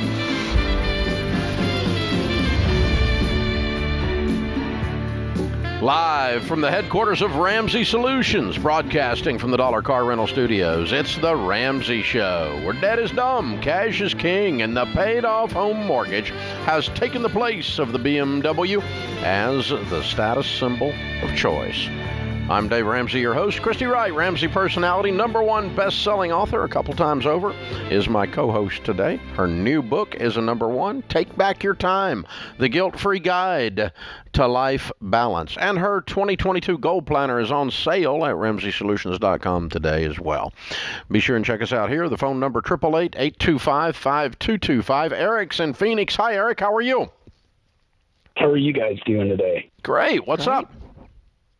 Hey, listen, Dave, the question that I have for you is, my wife and I were very financially stable. We are not in debt. The only debt we have is our home. We donate a lot of money to charities and try to be philanthropic and follow, the path. But my mom, I'm a single child from the product of a single mom, and my stress is that she doesn't really have savings. She still works at 78. She's an artist, and they don't call them starving artists for any other reason that they're starving. Yeah. So the question that I have is, do you set money aside knowing you're going to have to help them? Do I scale back on giving to nonprofits? And my wife runs a food bank. So do we scale back on that and put money aside knowing that something we'll have this in the future? And I don't know how far in the future, but at some point. Yeah, this is hard. I mean, this is one of those things where I like that you're asking the question, Eric, because it shows that you want to be intentional. And I would love to tell you that there's a formula of here's exactly how you handle these family relationships and giving. But that's more unique to each person, each family situation, and even your values with you and your spouse. One of the things that I think is good that you're thinking about in advance is, well, let me ask you this. Have you talked to your mom about her financial situation? Have you talked to her about your concerns for her well-being and her ability to, provide for herself in the future? Have y'all had those conversations? Yeah, but she's super proud, independent person, and she would never ask for help. It's not in her nature to do that. It's just I'll just basically keep working until I die kind of thing. And obviously, as an only child, that's not, you don't want to see that. You know what I mean? She deserves to, set sail just like everybody else did or does. And there, my wife and I were in the finance world for a total of 47 years between the two of us. I'm very well prepared to have strong conversations and it's just a matter of getting your parent, who you're still the child, even I'm 53, to listen to you. And then it becomes like more of a fight, Yeah. So it's really weighs on me. Yeah. What's your net worth? We're probably around maybe $6 million. Okay. Here's what I would say if I were you. I would go ahead and understand and expect. That's what I meant to say. Expect that she's going to do what she wants to do. She's 78. She's going to do what she wants to do. She's done what she's wanted to do her life. She's independent. She's not going to have you tell her what to do. You and your wife sit down and decide how much you want to contribute to taking care of her now or in the future, and you just plan on it. That's what I would do. I would just, if I were you, pick a number. And then y'all and this could just be between you and your spouse, and you don't even need it right now. She's doing what she's doing. But when the opportunity arises, doesn't need it right now. When she needs it, then you're ready and prepared to take care of your single mother as the only child. And I'm in this, I can relate to you, Eric, in that sense of I feel a deep responsibility to my mom because I am an only child, and she's been by herself for decades. And so I get that. I think that to expect her to do anything other than what she's done for 78 years is setting you and her up for disappointment. Instead, I would just decide she's going to do what she's going to do, and I'm going to decide with my spouse how much we want to contribute to taking care of her.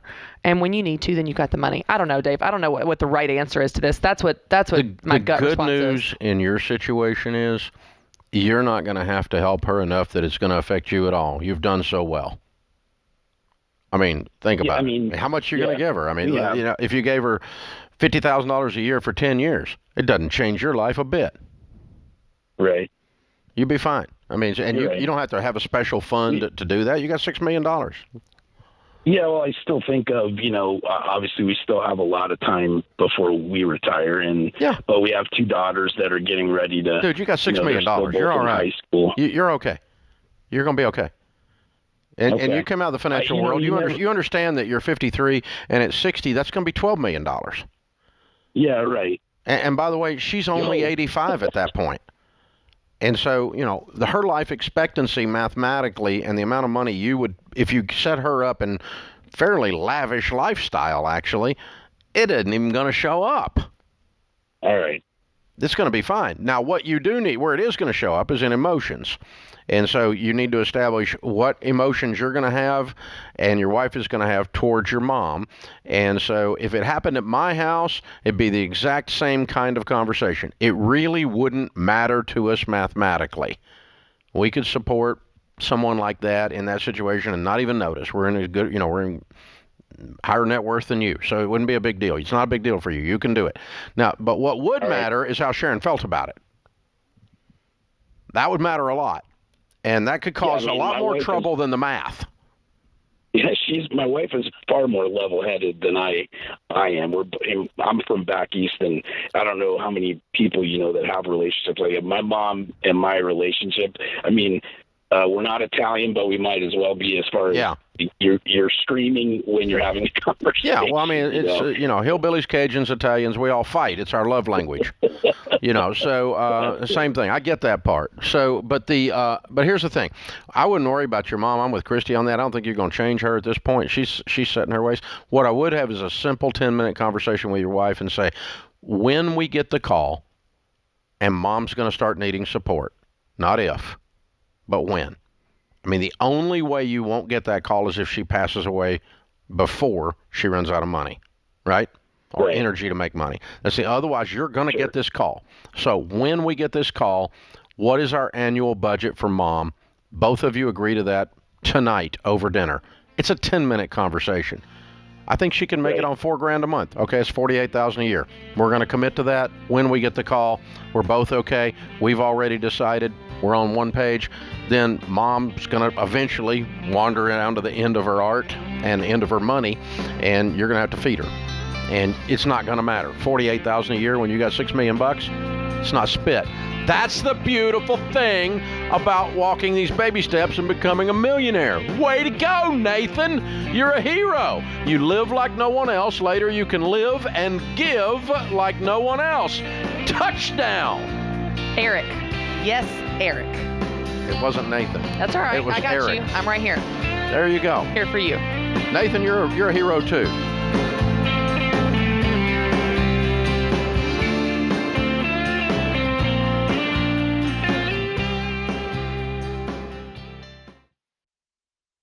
If you're considering a career in technology, I recommend Bethel Tech, and I'm not alone. Here's what Brendan said. Before Bethel Tech, I was driving Uber. Within 4 months of graduating, I got a job paying $60,000. About 2 years after that, I got a remote job that pays me $130,000. All thanks to what I learned at Bethel Tech. You could be next. Get started today at BethelTech.net and get $1,000 to $2,500 off of your tuition. Again, it's BethelTech.net/Ken Coleman.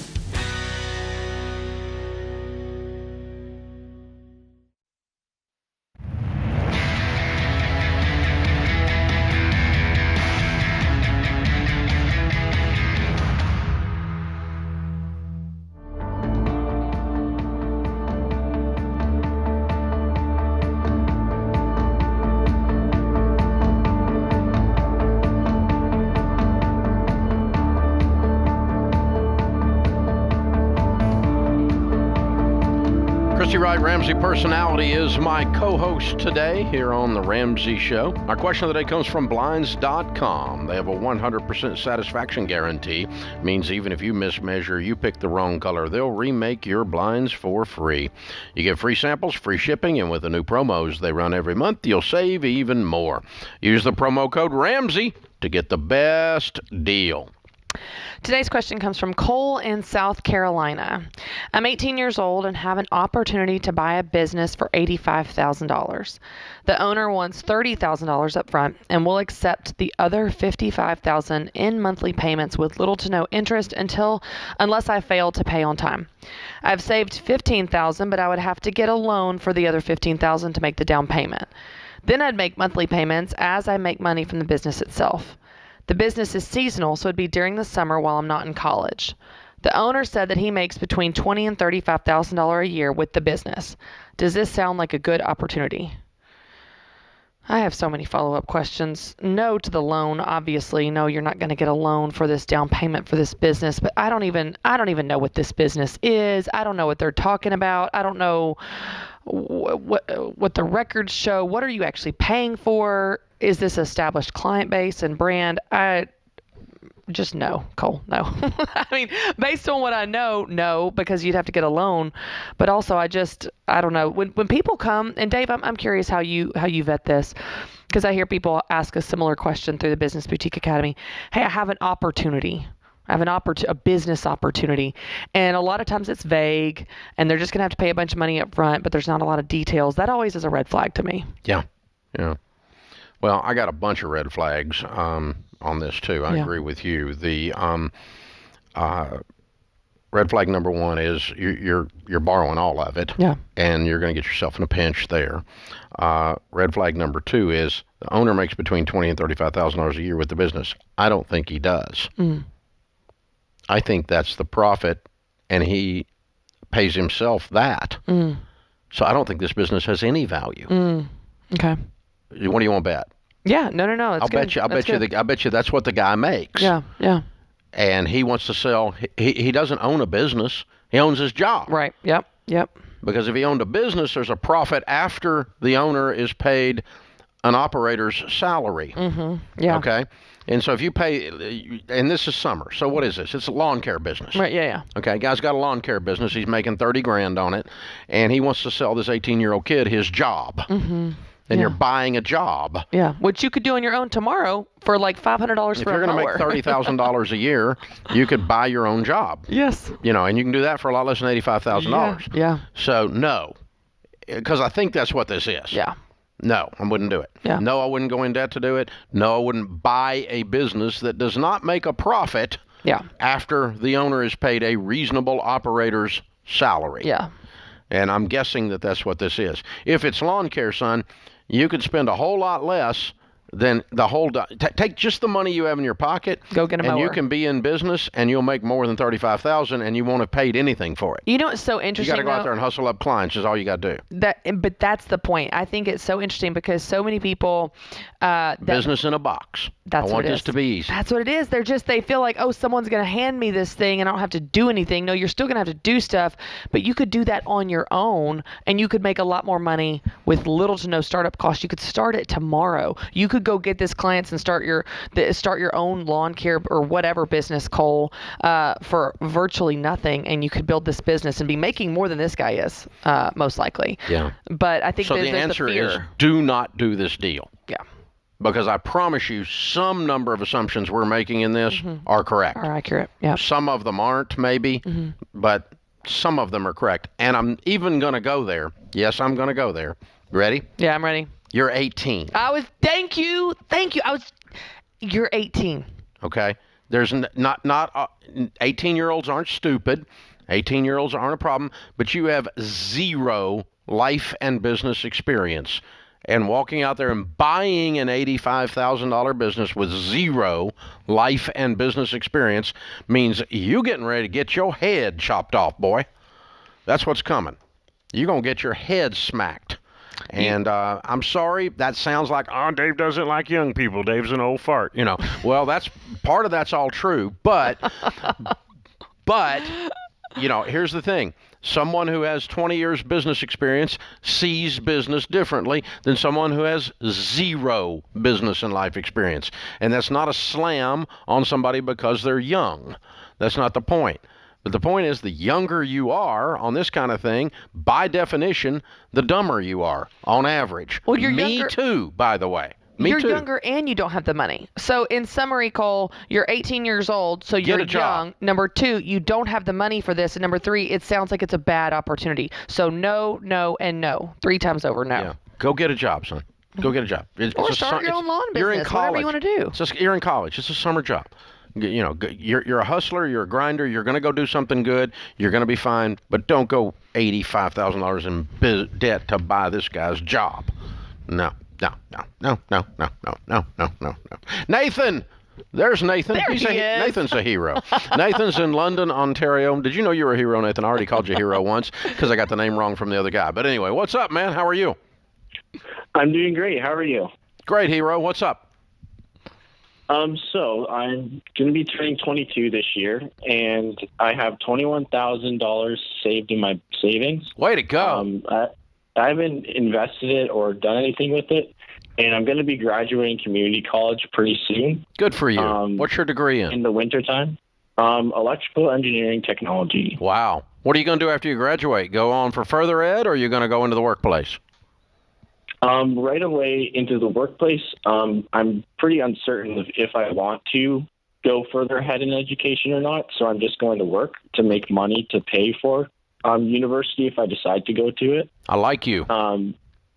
My question is, when should I start investing my money or start to save for a down payment for a house? I'm just kind of pretty lost in what to do next in my life financially since I'm going to be graduating soon.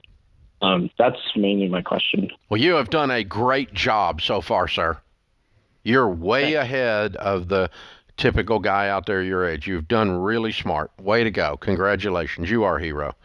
See, I was right. There you go. I was a prophet. That's right. But so really cool. So here's what we're going to do. As soon as you step out of school, let's start walking what we call our baby steps. Have you ever heard Christy and I talk about those? Yes. Okay. So tell me what the first thing you need to do is. Get an emergency fund. Yeah, you have no debt, right? Yeah, and then have no debt, and then do you have any debt? Have 3 to 6. No, I do not have any debt. Okay, so you're already at baby step 3. So 3 to 6, you got it right. You dialed it in. So we're going to set some of your $20,000 aside as your emergency fund, and then we're going to set some of it aside to start saving towards your house. And then you can sit down with a SmartVestor Pro or an investment advisor in your area. We don't have them in Canada. So you can find an investment advisor in your area that has the heart of a teacher, and you can start your investing, right? Baby step 4, while you're saving for your house. All right. Any idea what kind of money you're going to be making?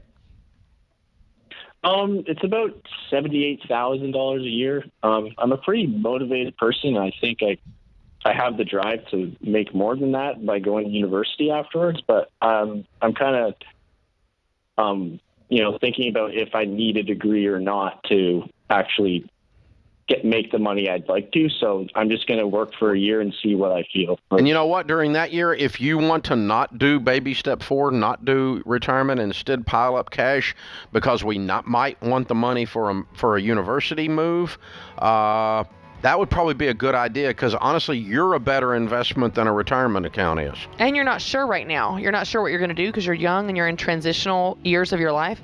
So, yeah, you can pile up money and then you can use it for college, use it for university, use it for a house. You'll have it for whatever you decide to do. So cool. Well done, sir. Very well done. This is The Ramsey Show.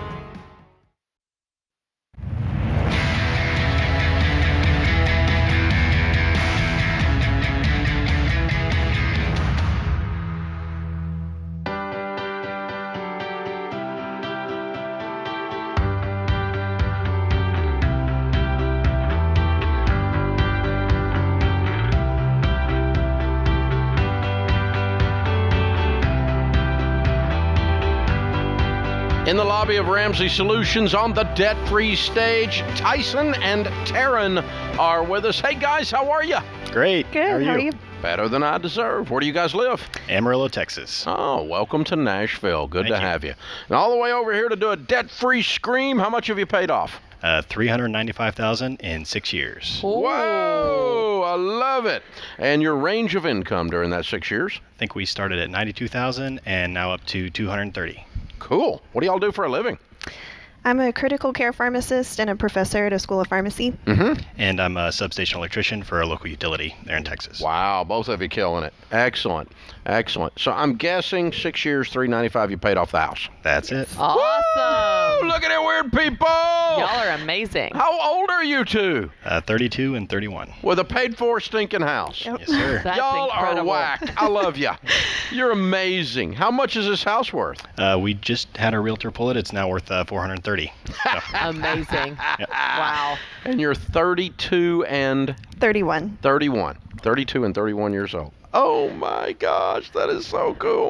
All right, tell me this 6-year story. What in the world? How'd you get plugged into Ramsey and what'd you do? So I started listening to you on the AM radio when I was driving a tractor, making $10 an hour, and saved up about $70,000. I was actually planning on paying cash for a house, and then I met this young lady who was in pharmacy school, which is not cheap. So. Yeah, I had heard of you, but I hadn't really heard about the college stuff. So I took out student loans to go to pharmacy school, and that was $100,000 of that. So when we got married, I started, working at it while I was in residency, and then when we got married, we chunked the $70,000 at it, and then kept chipping away from there. So really, the rest of that was over 6 months, and then the rest was the house. So 6 months, you knocked out your debt. Yes, sir. And then you built your emergency fund. You walked right up the baby steps. Yes, sir. And so you've been saving 15% while you're doing this? Yes, sir. All right. Very well done. Amazing. So how much is in your retirement accounts? I think right now it's over 200-ish. Okay. So you're going to be millionaires before you know it. Yes, sir. Almost Pretty there. close, yeah. Yes, sir. And you're 32 years old. Yep. You're almost baby step millionaires already. That's Wow! incredible. I love these guys. That's incredible. Woo! Yeah! Very cool. Substation, electrician, and pharmacy, critical care pharmacist, and professor. Yep. Yeah. Very well done. I love it. Great fields of work. Great study. Way to go. You guys are so weird. All right. Now, how many people through the last 6 years have told y'all how weird you are and how stupid you are and how off track you are and you're crazy? It's been about 80% of the people we tell. Yeah. And the other 20 are like, what are you doing? And then they're the ones that are listening right now. So. Yeah. So. Yeah, we got made fun of a little bit during residency. We actually used like the envelope system with cash, so we got made fun of for that a little bit. Yeah, good. Yeah, the people that made fun of you need to understand you're 32 years old with a paid-for house and you're almost millionaires. Shut up! Yeah. I love it! Wow, pretty cool. Wow, you guys are impressive. Yes, sir. So, they seem so calm. I know. So chill about the fact that they have a paid-for house and I'm almost millionaires. Yeah. So, what do you tell people the secret is now that you've done this stuff and you paid off your house and you're rocking it? For me, it was definitely the budget. The envelope system was awesome, and then we got plugged in with EveryDollar, and that just turned it on high drive. If you can't find $10 extra in your budget to pay for the EveryDollar Plus, like there's something wrong. You're not using it right. So that kicked it into high gear for us a lot. Yeah, and I think for me, it's just knowing that you can do it no matter what your income is. That sounds easy for us to say because we have really good incomes now. But when I started, I was making $40,000 as a resident, and I paid off a small car loan before we got married, and then started chipping away at the student loans. And so it's really inspiring to hear all the other debt-free screams where they make less than us and they paid off the same amount. It just might take a little bit longer, but I think it's just kind of believing that you can do it and having the discipline. Yeah. That's good. Wow. That's good. Well, the typical person, it takes them 2 years to get through baby step 2. You did that in 6 months, and it takes them 7 to 8 years to pay off their home, and you did that in 5 years and a half. Absolutely amazing. Yeah. You guys are overachievers. Also want to mention that we cash flowed 2 kids. Our sons, Barron and Jacob, couldn't be here today, and number 3's on the way. Oh, so congratulations. thank y'all very much. Very good. Good for you guys. Congratulations. Very good. So very, very, very powerful. So talk to someone who's getting criticized by their friends. It's worth it. It's 100% worth it. Being weird is it's hard to do, but the payoff is big. Yeah. During this 5 years, you guys have been, you've not been on beans and rice the whole time. You just for that 6 months, right? Yes, sir. Yep. And then you've just been steady. Yeah, Yes. really, it's just being intentional. And I mean, we took a few trips too. We went to Ireland after we paid off the student loans and before we had kids, and then we went to Disney World when we got to around $200,000 on the house, and so we've kind of done things along the way. That's what you're supposed to do. Yeah. And 100,000. I think we went to New York, so setting those milestones was really important. Celebrating for us as well. along the way. Yes, absolutely. Very cool. Very cool. All good. This trips. is a marathon. This is a marathon, not a sprint. So that's good. Once that's you really get past that baby step 3, then you go from intense to intentional. And so those of you that are YOLO and you're like, I don't want to live on beans and rice my whole life. Shut up, your little immature whining. They didn't. They went to freaking Ireland, okay? So just to put the whiners to rest out there. You guys are awesome. Yeah. I just love you. Absolutely fabulous. Incredible, incredible, incredible. Well, we got a copy of The Legacy Journey for you. That's the next step in your process. And we're so proud you're about to be Baby Steps Millionaires, right on your way. Just following them right along and right on schedule. Very well done. Copy of the Total Money Makeover you can give away to one of the naysayers or to somebody who you're cheering along now. Either one, whatever you need to do there. Use it how you want. It's for you to gift away and to pay it forward with. Pretty incredible couple. Yeah, that's Fabulous. amazing. Yep. Rock stars. Tyson and Taryn, Amarillo, Texas. $395,000 paid off in 6 years. That's their house and everything.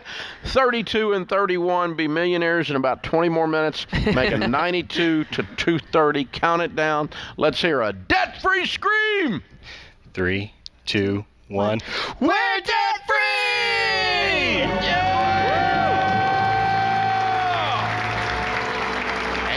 Get a trip to Nashville out of it. And not bad at all. That's another milestone. Very good. Way to go, you guys. I got to tell you, if you're 52, you can do this too. Mm-hmm. If you're 62, you can do this too. But it is particularly cool when someone, let's see, if they're 32, they started 6 years ago. Mm-hmm. So they started at 26. Yep. Mathematically, they should be millionaires literally in probably 24 to 36 months. Yeah. That's about where they'll be. Yeah. And so by the time they're 35, yeah, we'll just put it at that. And see, this is what you can do. Well, not in America today. There's systemic economic problems. That's because you're a socialist if you say stuff like that. So there's not systemic economic problems. There's systemic problems, but people like this are heroes who overcome them. There's systemic every kind of problem out there. It's called the human race. They can screw up Christmas. But then you run along and find a hero like this that says, in spite of the challenges, in spite of naysayers, in spite of someone saying I'm weird, I can still do this. And it turns out you believing you can is one of the biggest factors. Yeah, that's the first step. And I want to connect it back to a call we had a little while ago of someone asking, why should I pay off the home early? And then we had another call of, hey, we want to take care of our aging, mother-in-law. It's like, when you pay off the home early, when you're completely debt-free, when you become a millionaire, so that you can do whatever you want to. You can go to Ireland. You can take care of your mother. You can give generously. There is a so that to this. It's not to pay it off just to pay it off. Yes, that's wonderful, but it frees you to do whatever you want to do the rest of your life with all of your money. And it just that I think people miss the why afterwards sometimes. And think about these guys with little kids. They got little kids. Yes. And money. Yes. Yeah. Little kids and money. I mean, you can do stuff with little kids. Yeah. Most people, when they're raising little kids, are starving to death. Mm-hmm. And the little kids endure that part of the life. Mm-hmm. But these people got money with little kids. Yeah. That's a different thing. I mean, that's a Disney Fast Pass. That's what they, you know what I mean? It's a different kind of experience, a different kind of life. This is The Ramsey Show.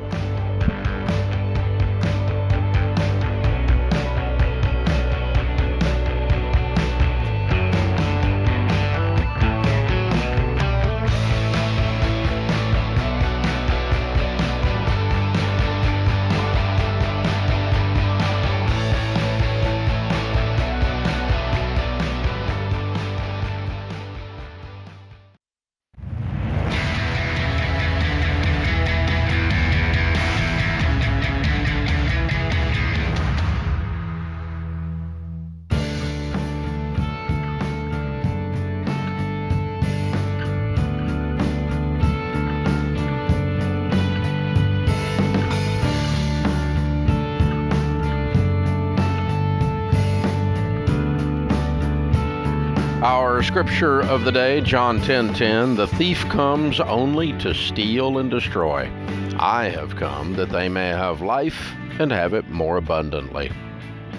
Albert Einstein said, weakness of attitude becomes weakness of character. Ooh, I have not heard that out of his mouth. That's a good one. Weakness of attitude becomes weakness of character. You know, I'm doing some writing, and one of the things I was just writing about was belief. And in that Everyday Millionaire study, we found that 97% of the 10,000 millionaires that we studied, that's all of them, okay, it's almost 100%, said that they believed that they largely control their own destiny in today's America. And we did the same survey with the general public, and only 61% said they believe they largely control their own destiny. Oh, wow.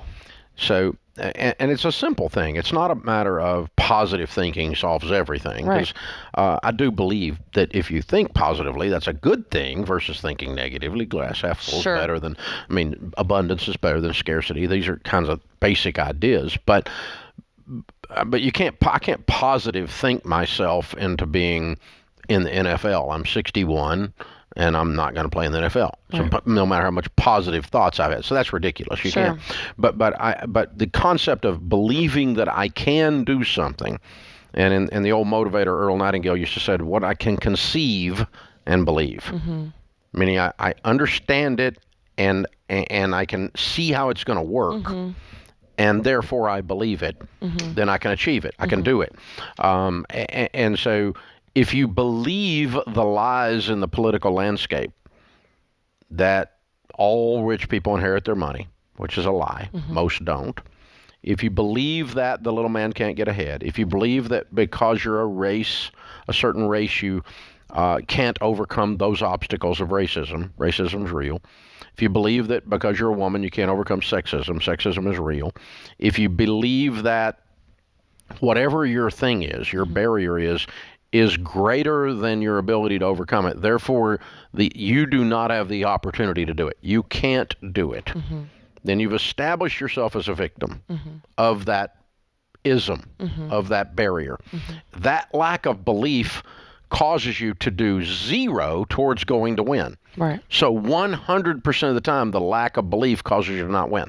Well, and it's interesting because when I've talked about this before, either in my content on building confidence or even like my fear talk at Business Boutique and that type of thing is, and I use the classic Henry Ford quote of if you think you can or you can't, you're right. But what we're really breaking this down to is if you don't believe it's possible, whatever it is, building wealth, getting ahead in your career, starting your business, if you don't believe that it's possible, then you won't try. And then you don't. But it's not because it wasn't possible. It's because you didn't take action, which started in your beliefs. And so I always, you and I both have told the story of the 4-minute mile. The fascinating part about the 4-minute mile is not that John Landy or not that Roger Bannister broke it. It was that 6 weeks later, it was broken by John Landy. It was broken 2 more times that year, and it's been broken 500 times since. High schoolers run 4-minute What miles. had never been done is now the standard because people saw that it was possible. And so it really does come down to believing something's possible, even if you haven't seen it, because you will begin to take action in the direction of making it happen. You'll find a way to make it work. You'll find ways around the obstacles. You'll come up with creative ideas because you believe it's possible. If you don't, then why in the world would you put effort and energy into something that's impossible? It's insane to do that. It's Yeah. insane to put effort and energy to something and sacrifice for something that's completely impossible. It's going nowhere. It's completely impossible. And so that's what's evil and dangerous about these people peddling the idea that the little man can't get ahead, the idea that it's impossible to prosper in America today with the current systems, so the systems are all broken. Why do you think that's so popular and so prevalent? Why is that? Why do the people? Because it gives me an excuse to lose. Yeah. It gives me an excuse to quit. And I didn't really have the energy and the courage and the backbone and the intestinal fortitude to get up off my assumptions and go do something. And so if you want to be a couch potato, now you've got a narrative. You've got an excuse. You got a narrative that makes it okay because, well, I'm such and such, and people like me, they don't win. And the problem with your theory when you've got that narrative is there's people like you that have won. Yeah. That have already proven your narrative wrong. Yeah. Well, it becomes a self-fulfilling prophecy. It does that's my point. It's not the power of positive thinking. It is the power of belief, because belief says, I don't know exactly how I can get there, but I can see that if I save 15% of my income in good growth stock mutual funds, how that's going to turn into $1 million. That's a mathematical thing. I can see how that's going to happen. And so I'm going to do that. I can see how if I pay extra on my house, when I'm 32, I'm going to have a paid-for house in Amarillo, Texas, as an electrician and substation, and my wife's a pharmacist. I can see how I'm going to be able to do that. And when you can conceive it, see it, then you start taking the action. Then when all the naysayers start coming at you, you're like, you guys can't do math? Yeah. I mean, what's wrong with you people? Yeah. You can't do math because you don't have some kind of false belief. It's not some kind of puffed up dreamland Skittles and rainbows thing. Right. It's based on a reality. Right. And it's like, the first time I ever ran 5 miles without stopping, I knew I could do 13. Yeah. And when I did 9, I knew I could do a full marathon. Yeah. And once I did a couple of 13 halves, I really knew I could do a full. Yes. And there's something powerful in that. When you do something hard, you do something new, you do something you've never done before, where the result is you surprise yourself. And at the end of that 5 miles, your natural thought is, what else can I do that I'm not aware of? And you start dreaming bigger dreams and going for bigger goals, and you go, well, I can do a half marathon. Well, I can do a full marathon. There's something so powerful in pushing yourself outside your comfort zone, where the result is you surprise yourself. I didn't know I could do that. What else can I do that I'm not aware of? That experience you just described is so powerful in moving people into doing things they never thought they could do. Becoming a millionaire, running a marathon. Atomic Habits and some of these other pieces of research that are out there, and Deloney could probably chime in on this big time. There's something about our spirits, our psychology, our emotions, our spiritual walk, even our intellect, that once it is stretched to a certain point, it cannot return to the same shape. That's good. Because, the second million, they always say it's easier to make second million than first. Why? I know I can do it. I've already done it. That's right. I'd be highly disappointed if I went out to run a half marathon now if I didn't complete it. Right. And I'm not in training for one right now. I'm not going to go do it. But I've run, 20, 25 of those things. And if I set out and did the training exercise, I've never not completed one. Right. And it just doesn't occur to me. But the first time, right, I thought I was going to die. Yeah. and I knew I was crazy about the 9th mile. Yeah. And there's a whole bunch of crazy people around me doing the same thing, running this race, But then when I finished, I'm like, it wasn't long before your brain starts going, I think I'm going to do this again. That's right. I think I'm going to do this again. Because you've had the success, the brain craves traction, and you never reach the point that you go, I can't do it again. Right. Because you've done it. That's what builds confidence. People think that confidence is this feeling, it's a certain gene people are born with. I'm like, no, it really comes down to courage, where you act courageous, you do it scared, you push yourself outside the comfort zone, you do that first half marathon. Once you survive it, because you will, well, then you have proof and go, well, I can do that. So I know I can do it again. Your second one, you're confident approaching that second one because you have proof you've done it before. But it started with just trying, just putting yourself out there and being courageous. And after a while, you're like, now, when I first walked on my first stage as a public speaker, I was scared out of my mind. Now I'm confident. It's through the experience of doing it. It doesn't occur to you that you won't be able to do a good message now. Yeah, and so belief does matter. Yeah. So you can be a baby steps millionaire. You can start from whatever your dysfunctional, screwed up background, whatever obstacles you've got.